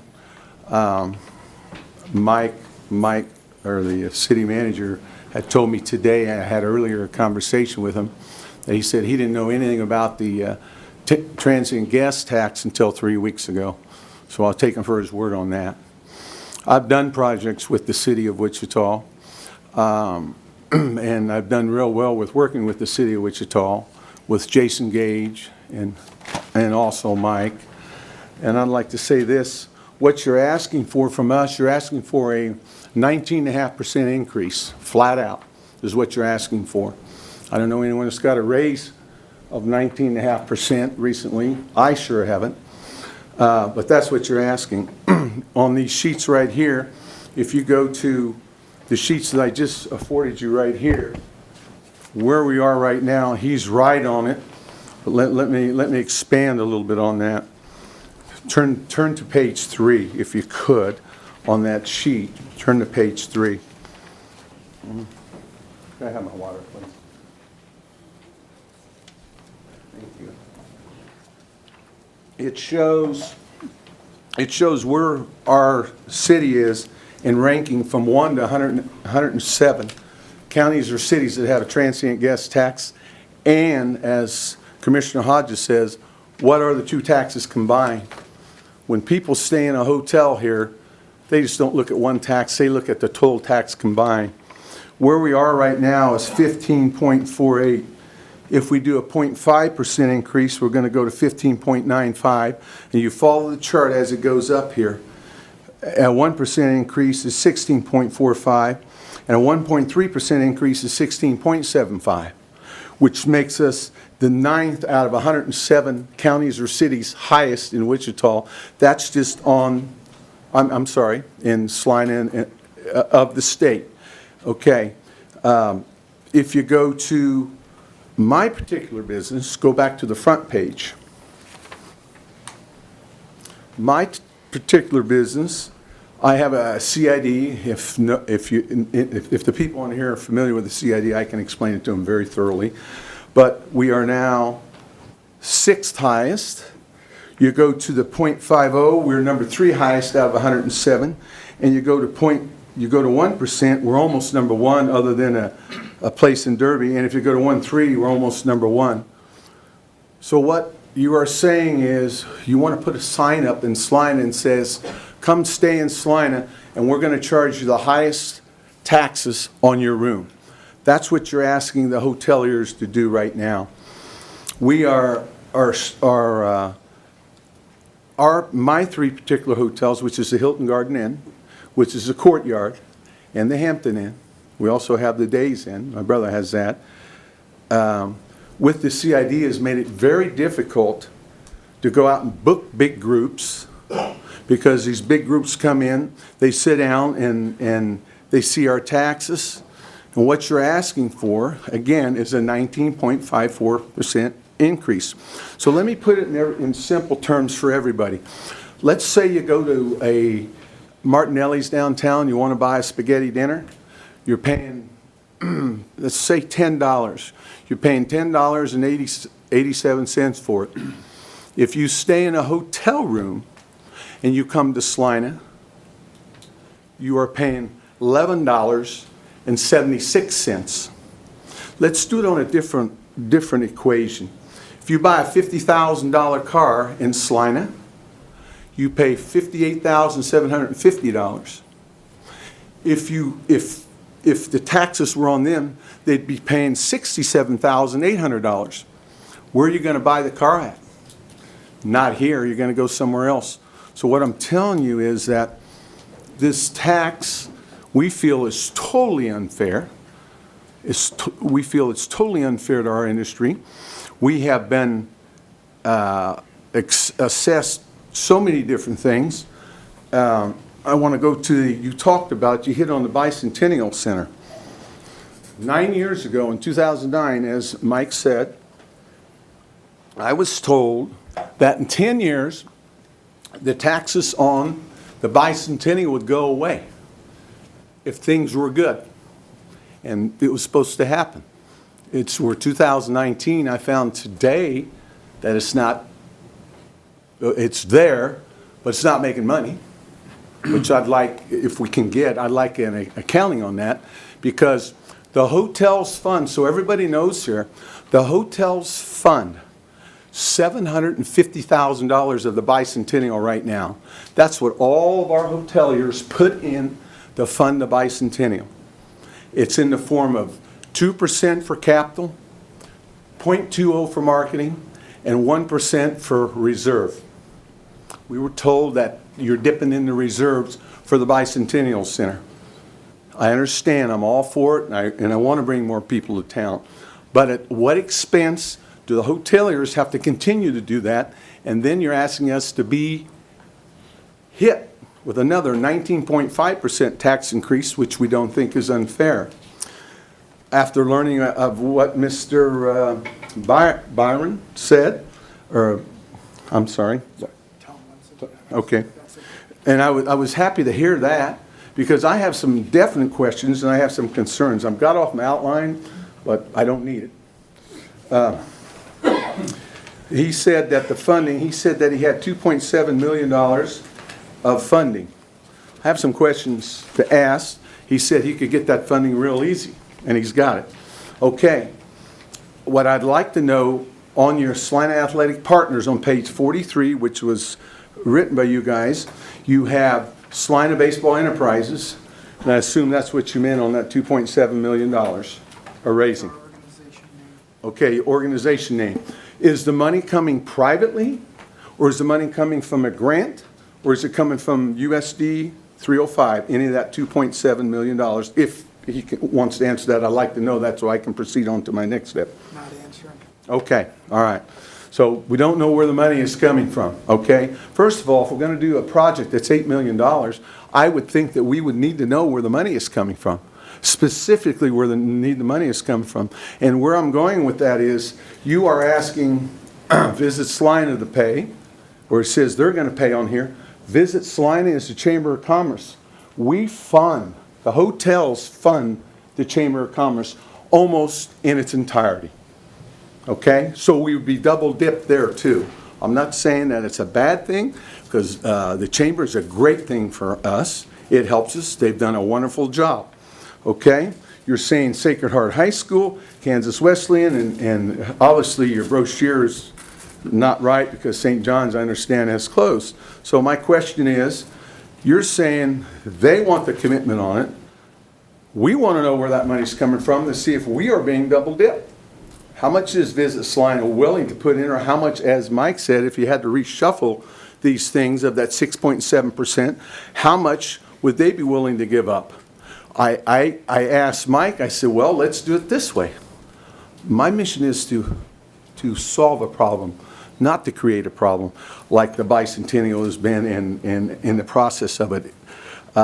So what I'm saying is the dollar amount, what I want to do is propose maybe shifting a little bit from the Bicentennial into this project.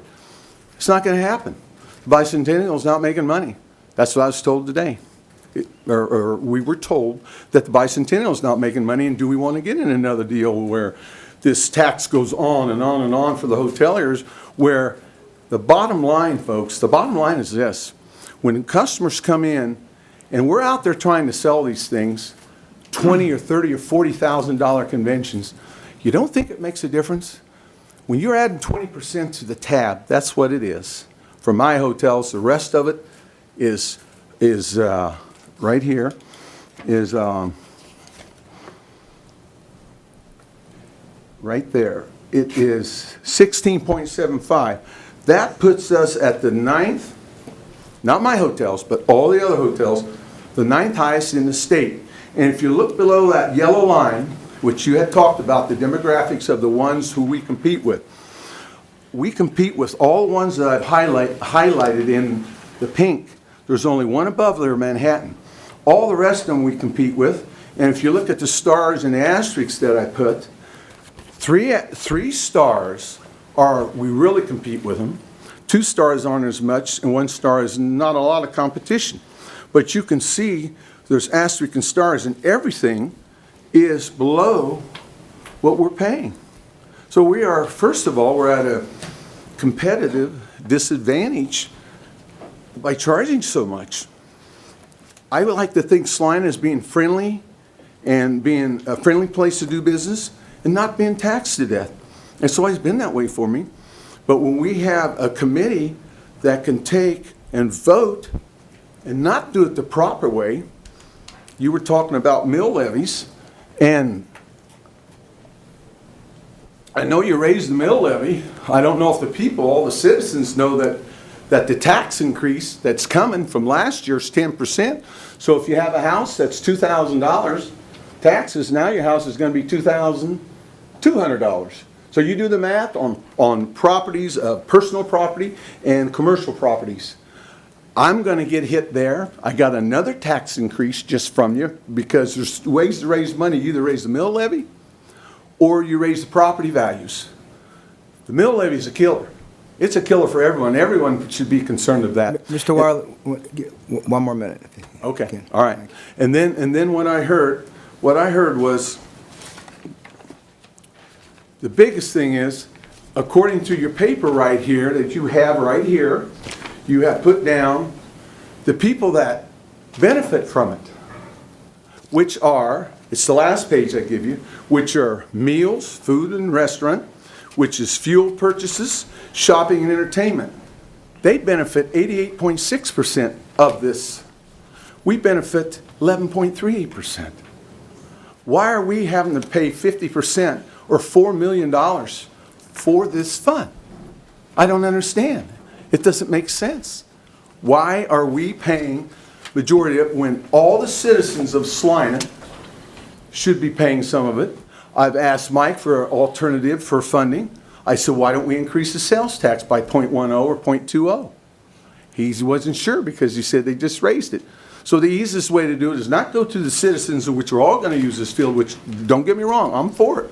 But I'm not for the funding and how it's being addressed and how the funding is being addressed on this field. And I would also like to say that we could start an effort, and I would put the first $100,000 in it. We take the 20 top businesses that can afford it and have them put $100,000 into it. And then take the next 200 business and have them pledge $10,000. Okay? There's $4 million. This gentleman's already said 2.7 million. He's not too far away. Why not explore some other options instead of just singling out one place that has to pay 50% of the burden when 88% of the people are benefiting from it? To me, it doesn't make sense, and it's not pro-business. Unless you want us to put our sign up, say, stay in Salina, and we will charge you the highest taxes on your room. Thank you. I think you may get a call from their fundraising committee. Okay. Okay. Mayor, if I may, I'm not going to disagree with anything that Mr. Weilert said, but I would like to offer some clarifications if I could. Okay. I did refer to 3 weeks ago, and my reference was that's when you reach consensus. I don't want to leave anyone with the impression that we hadn't been talking about transient guest taxes leading up to that. The 3 weeks was when you went through all these projects and provided guidance that you wanted to pursue the transient guest tax. The Bicentennial Center being limited to 10 years, I don't know definitively one way or the other whether that commitment was made. I'm going to put Debbie on the spot, but I think our bond financing for the project is 20 years. So I'm not sure where. It was made from the old city manager. And one other thing, the old city manager told me that when I tried to do my Hilton Garden Inn out there, he said, we will not do a TIF and we will not do a star bond. I asked for it. I didn't get it. I got a CID, Community Improvement Districts, which we have to add 2% to fund the convention part of it. I got 2/3 of it funded without interest, and I'm making up the other 1/3. So anyway, go ahead. In terms of where's the money coming from, we've kind of talked about that already, but hope to know more about the fundraising efforts as we come back with an agreement for your consideration. And then Mr. Weiler mentioned a committee vote not being done the proper way. There hasn't been a vote yet. No, I didn't mean vote. What I was saying is July, and you just elaborated a little bit more. What I was saying, we weren't in the loop on any of this. Okay. Really, if you want to know the truth, Friday over the weekend, I had to prepare what I'm trying to say here. And I still have one other thing that I do need to mention I think is important because Commissioner Hodges, you related to it. You said, is all the money for this thing going to the baseball fields? Well, 22 hotels, 32 hotels, the money's going to go to it. One new hotel being built downtown is going to divert $52,000 a year for a total of $750,000 back to a different area. I have calls for action on that. I'm doing some investigating on it. I'm not sure where it's going. But I just wanted to let you know that I and along with the other hotelers, we're not happy about that. If these kids want baseball, and I'm all for it, they need to get all the funds that are being diverted to it. Nobody should be exempt from that. Okay? And as clarification of that, if the transient guest tax is increased, that increased rate would apply to the downtown hotel, Right. the Homewood Suites. So they would collect it, they'd remit it to the state, and because of the Star Bond project, that all of their revenue, since they didn't exist prior to the Star Bond project, is considered increment to be captured and applied to the Star Bond debt until that debt's paid off. And then, it would be, the transient guest tax would be available for other uses. But by the way the Star Bond project is put together and the bond financing, their increment would first be applied to the Star Bond debt. It wouldn't increase any of the incentives that they're currently receiving. It would just be additional revenue that could help hopefully pay off the bonds sooner. But it would not go, let me clarify, it would not go, as stated in the petition or the resolution that you're doing, is for a baseball field. That money would not, like the rest of the 32 hotels, would not go to the baseball fields. It would go back to the TIF. Is that correct? Yeah, it'd go back to the Star Bond. Star but Bonds. yes, that's Okay. correct. All right, that's my point. And I have calls for action on that. Any questions from me? If you want any questions, I'll just say. Mr. Wilder, I want to give other Okay. people a chance to talk. Thank you. Thank you. Thank you.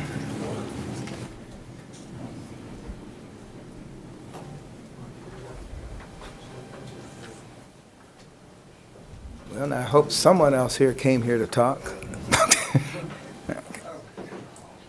I don't have much question, just a couple of questions.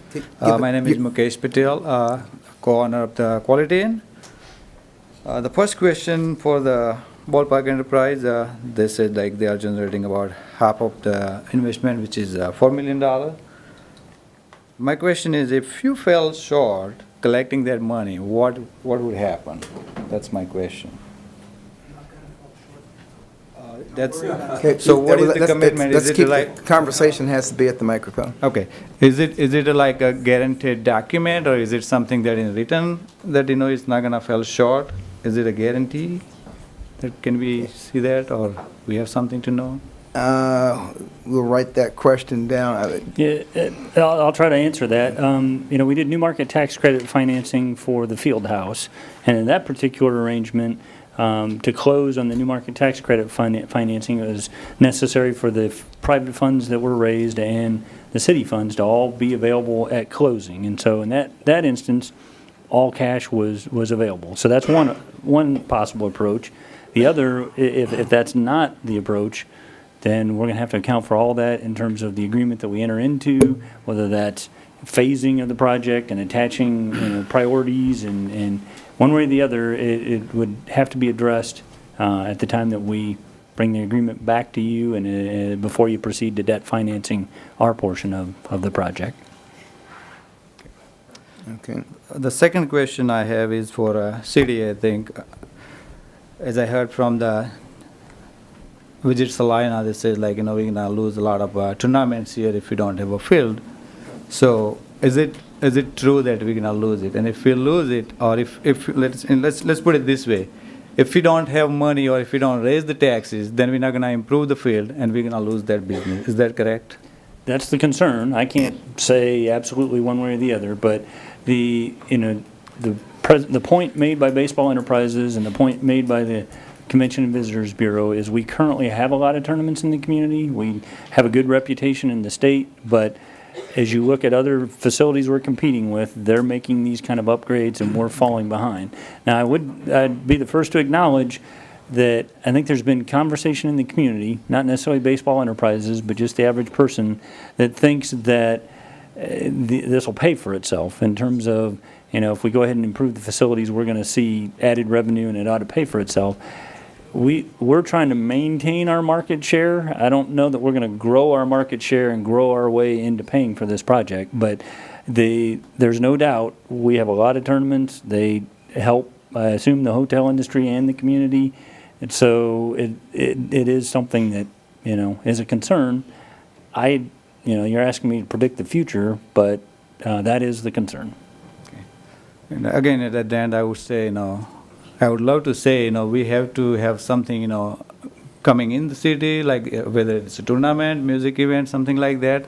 And from on behalf of the few hotels from this side, I would say, like, we are supporting the tax increase to keep the business in. That's my statement. Thank you very much, Mr. Patel. Next. Anyone? Norman?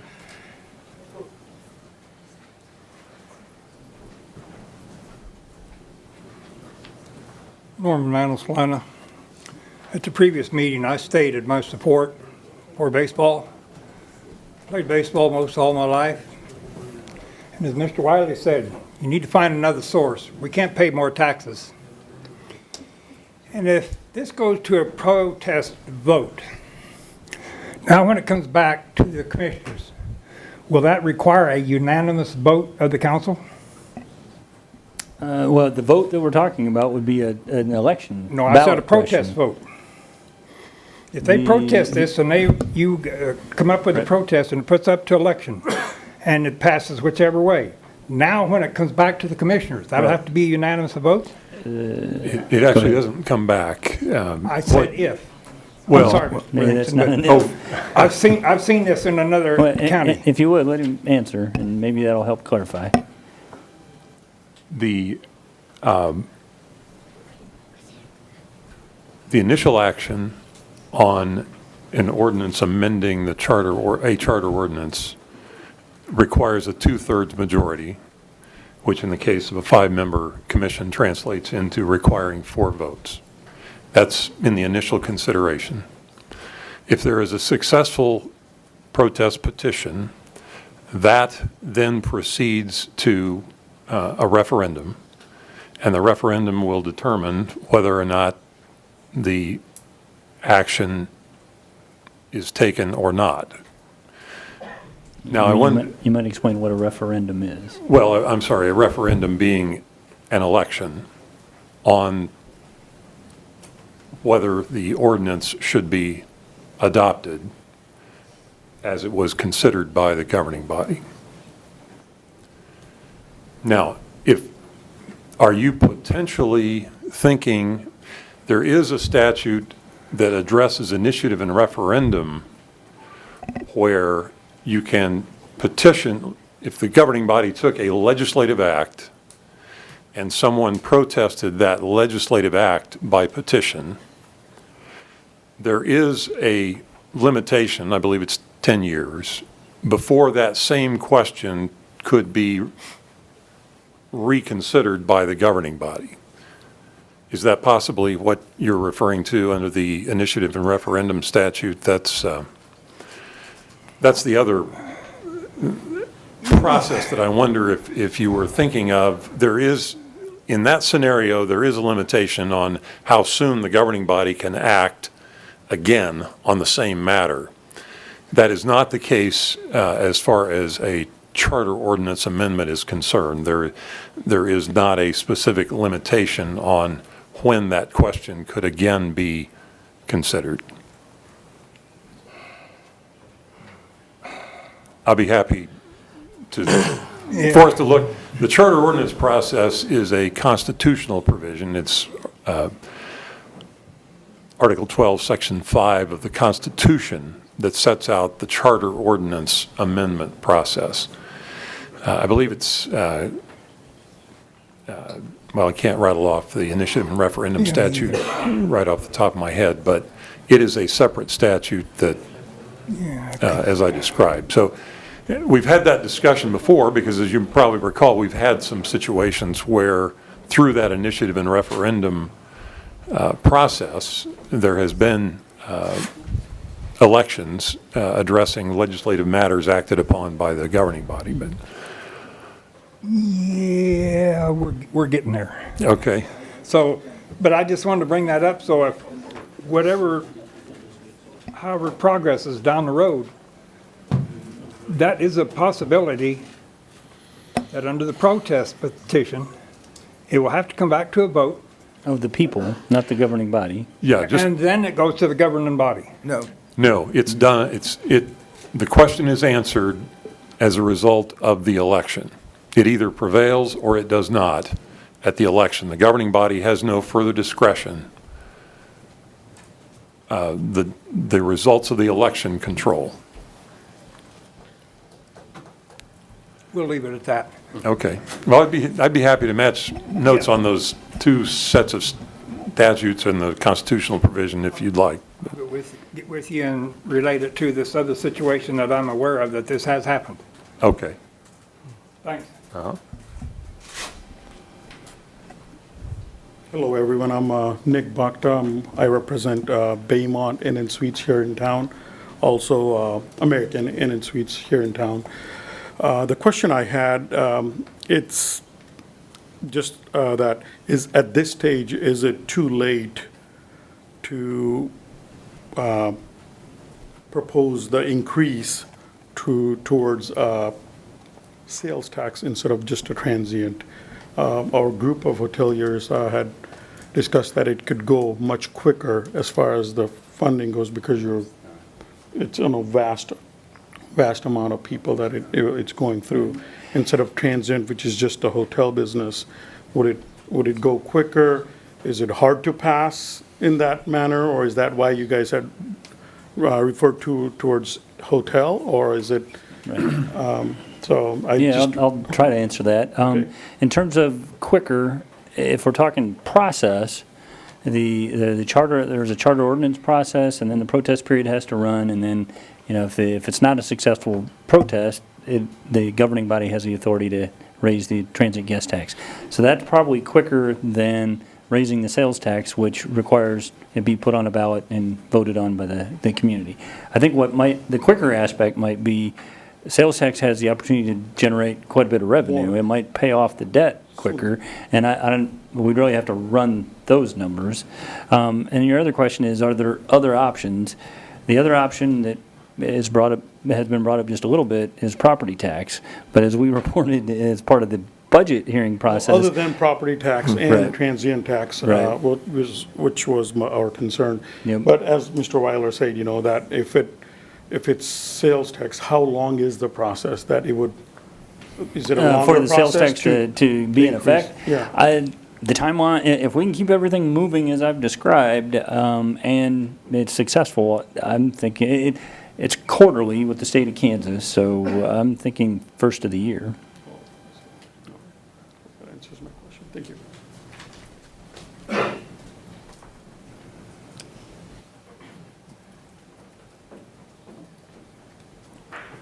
Hello, my name is John Blanchard. I live at 250 South 9th Street.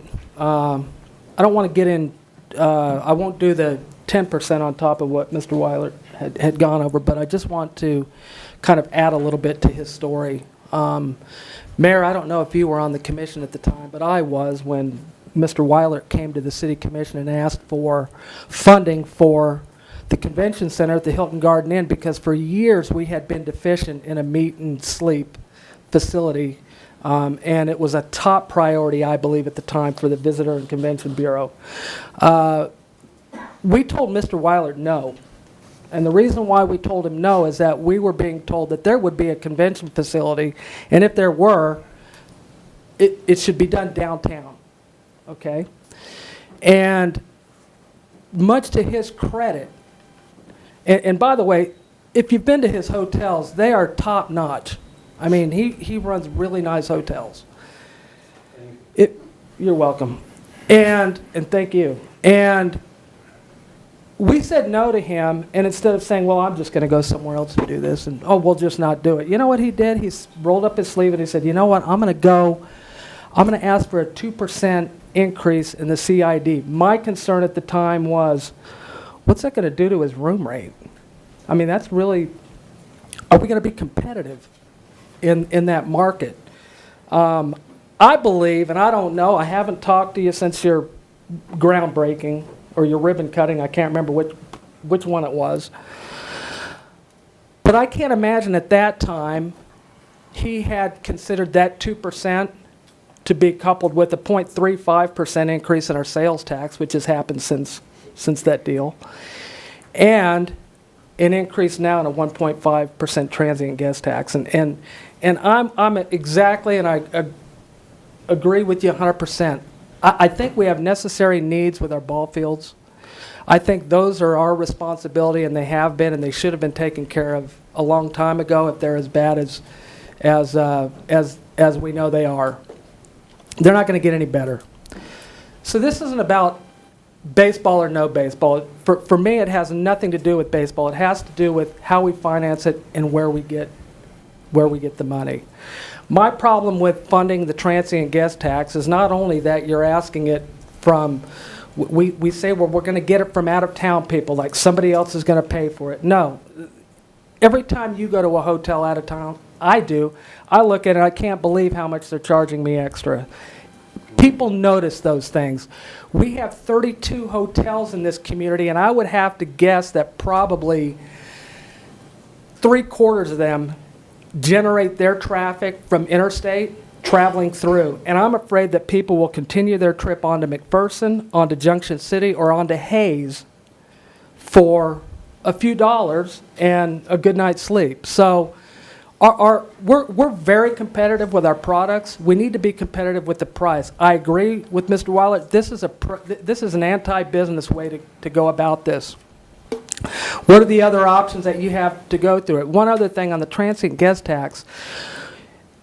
Don't want to get into the legalese, but has there been any administrative judgment and or Attorney General's opinion on the statute? Because the statute clearly says promotion of tourism and convention. My concern is that if anybody asks for and pushes for, either somebody files a class action lawsuit or there's an Attorney General's opinion that says that is not considered marketing and promotion. That is considered supporting tourism, but it's not promoting tourism. We're taking all this money from these people to put into advertising, and now we're saying we're going to raise you 1.5%, but none of that money will go to additional promotion. So I think that we could be, just like we're falling into trouble around the state, Star bonds are falling out of favor because there's been significant program creep on what it was designed to do and what actually people are taking advantage of.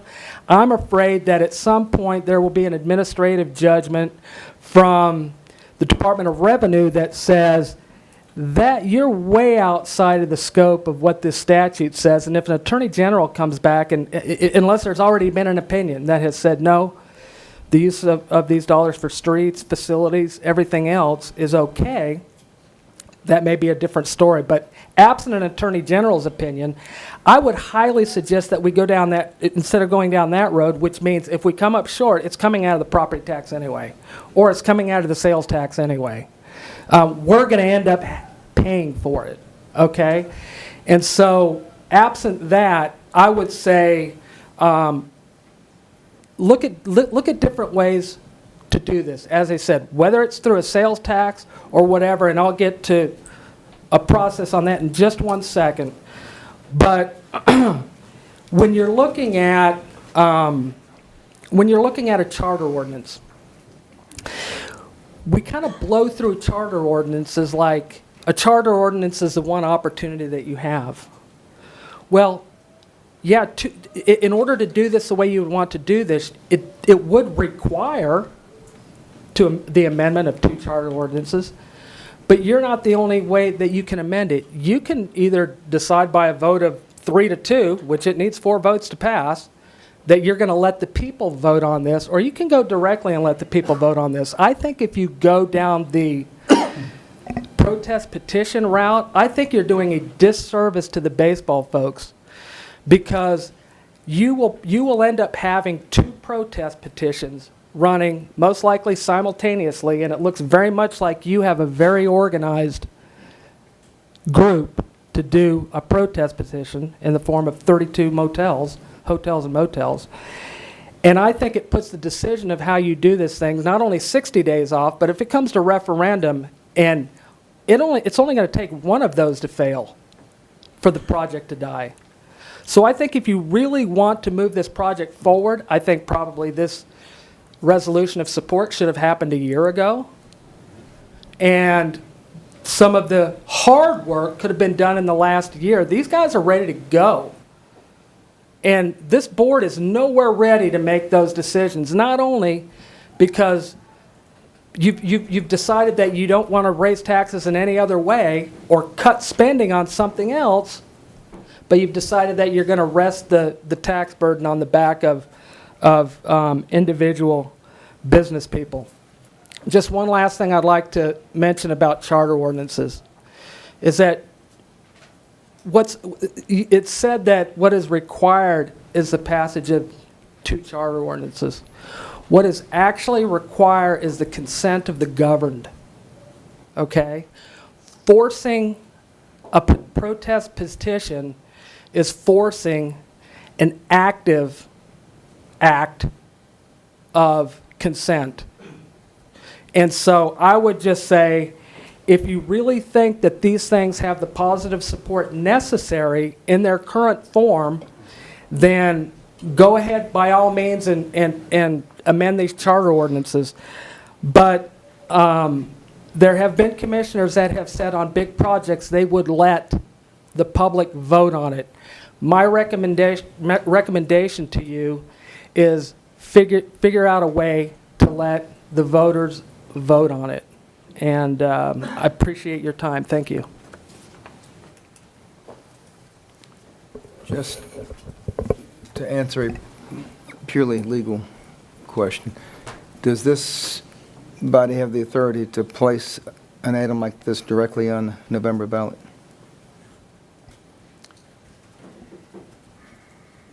Offhand, I would understand. I think that's more a function of time than ability. If time wasn't an issue, but do we? The approval of the issuance of bonds for this type of project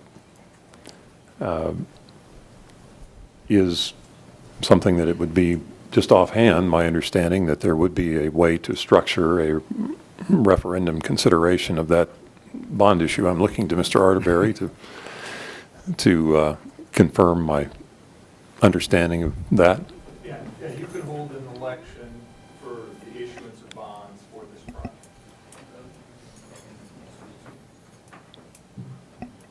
The other aspect of that is raising the transient guest tax rate to be able to afford the bonds. That's the other component. If the transient guest tax is the means of financing or supporting the debt service on those bonds, that is where the charter ordinance comes in because of the modification of a state statute.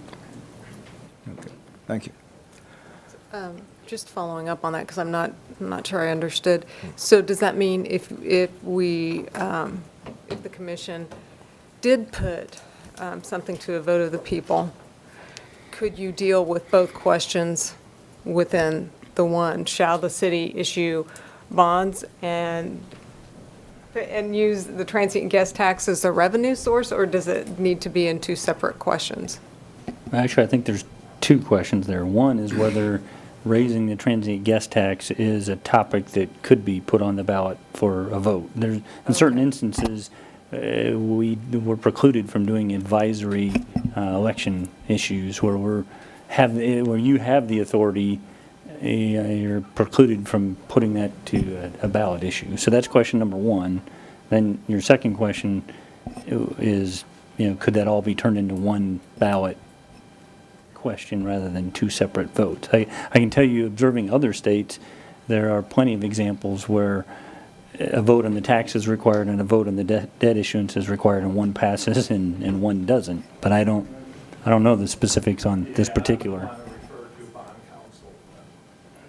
Now, speaking of bond council, we did initially approach them about whether this was an eligible expenditure of transient guest tax funds, and they indicated that it was. I can't speak to whether that's based on an attorney general opinion or whether the bond council's legal opinion.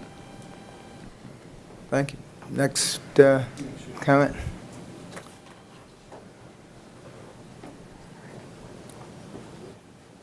Mr. Struble.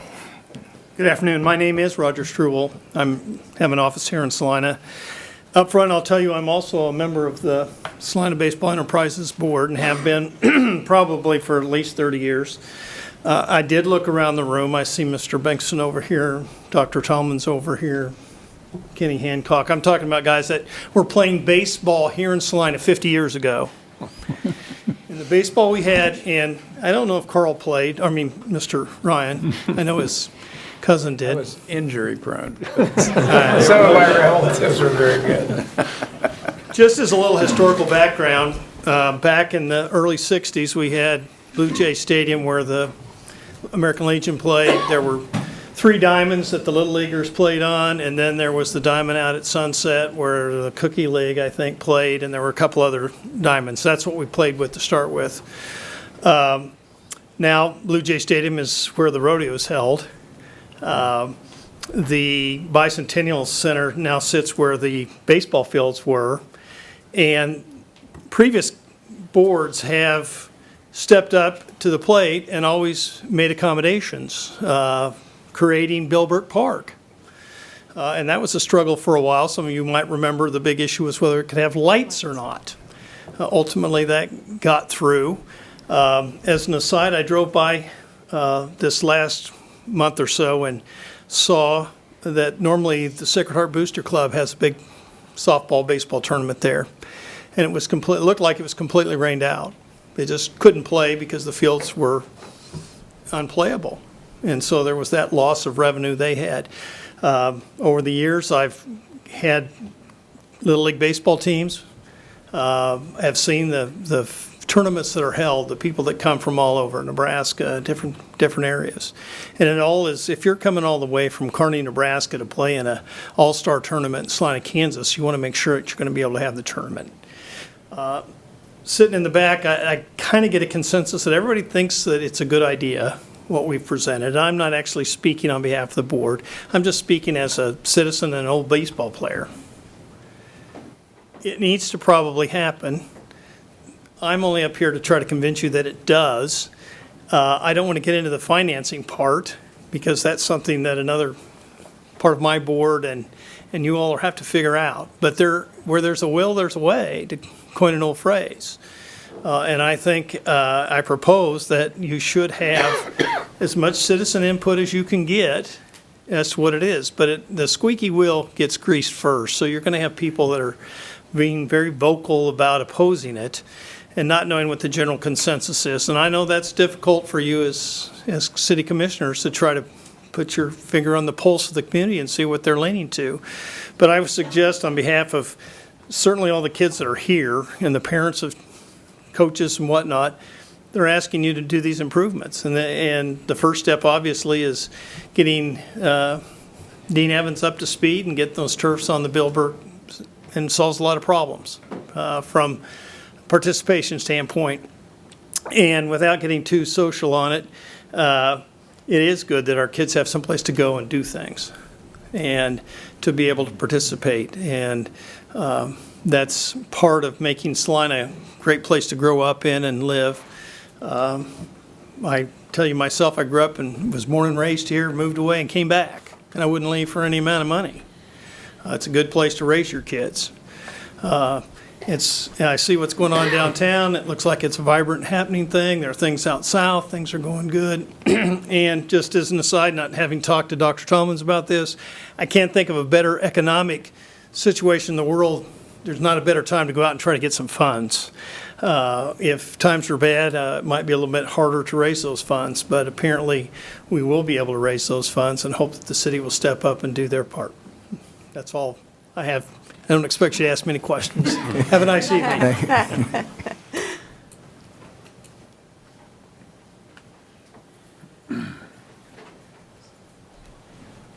Paul McAfee from 2509 Calcutta Drive. I moved here in 1983. Before I moved here, I guess 305 decided to build South High. Before I moved here, the Bicentennial Center was built.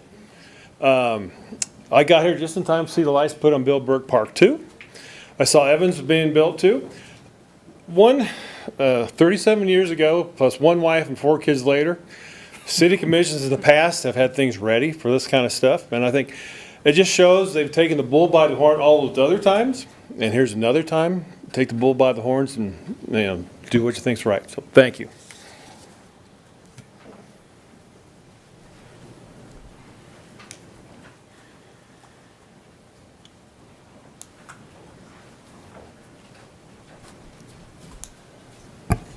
Mr. Brown.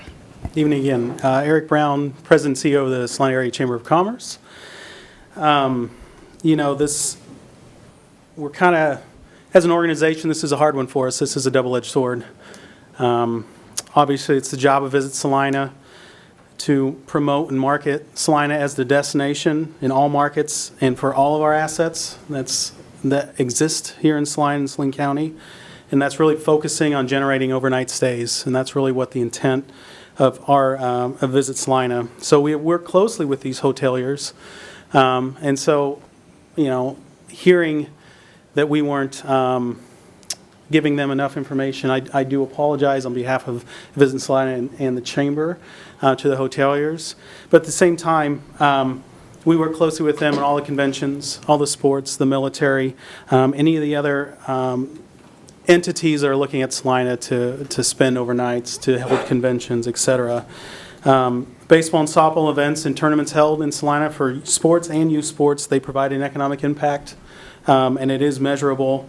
And those would be real loss of dollars to the retail, to the restaurants, to the hoteliers as well. At the same time, we understand the position of the hoteliers as transient guest tax.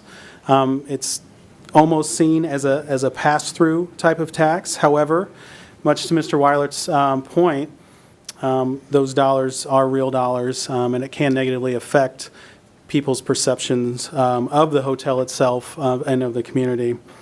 So it's really up to the prerogative of you all to obviously make that decision. So I don't envy that. But at the end of the day, the other question that got brought up was mentioned, our Visit Salina transient guest tax from that 3%, are we going to be necessarily writing a check or putting cash towards that? No, we're not. We are going to continue to support the softball and baseball tournaments and events that happen, whether it's through field, paying for field drying materials for the field to get it ready, paying for fields, paying for fees, things like that. So it's not just something that we would take an allocation that comes to us and hand it over to this particular project.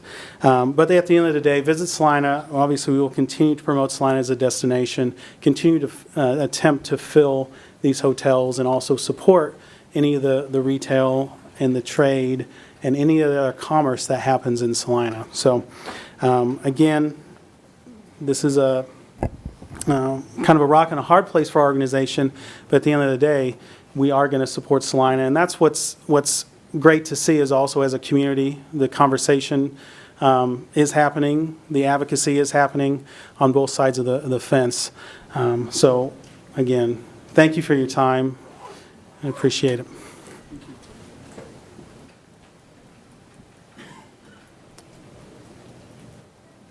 Anyone else?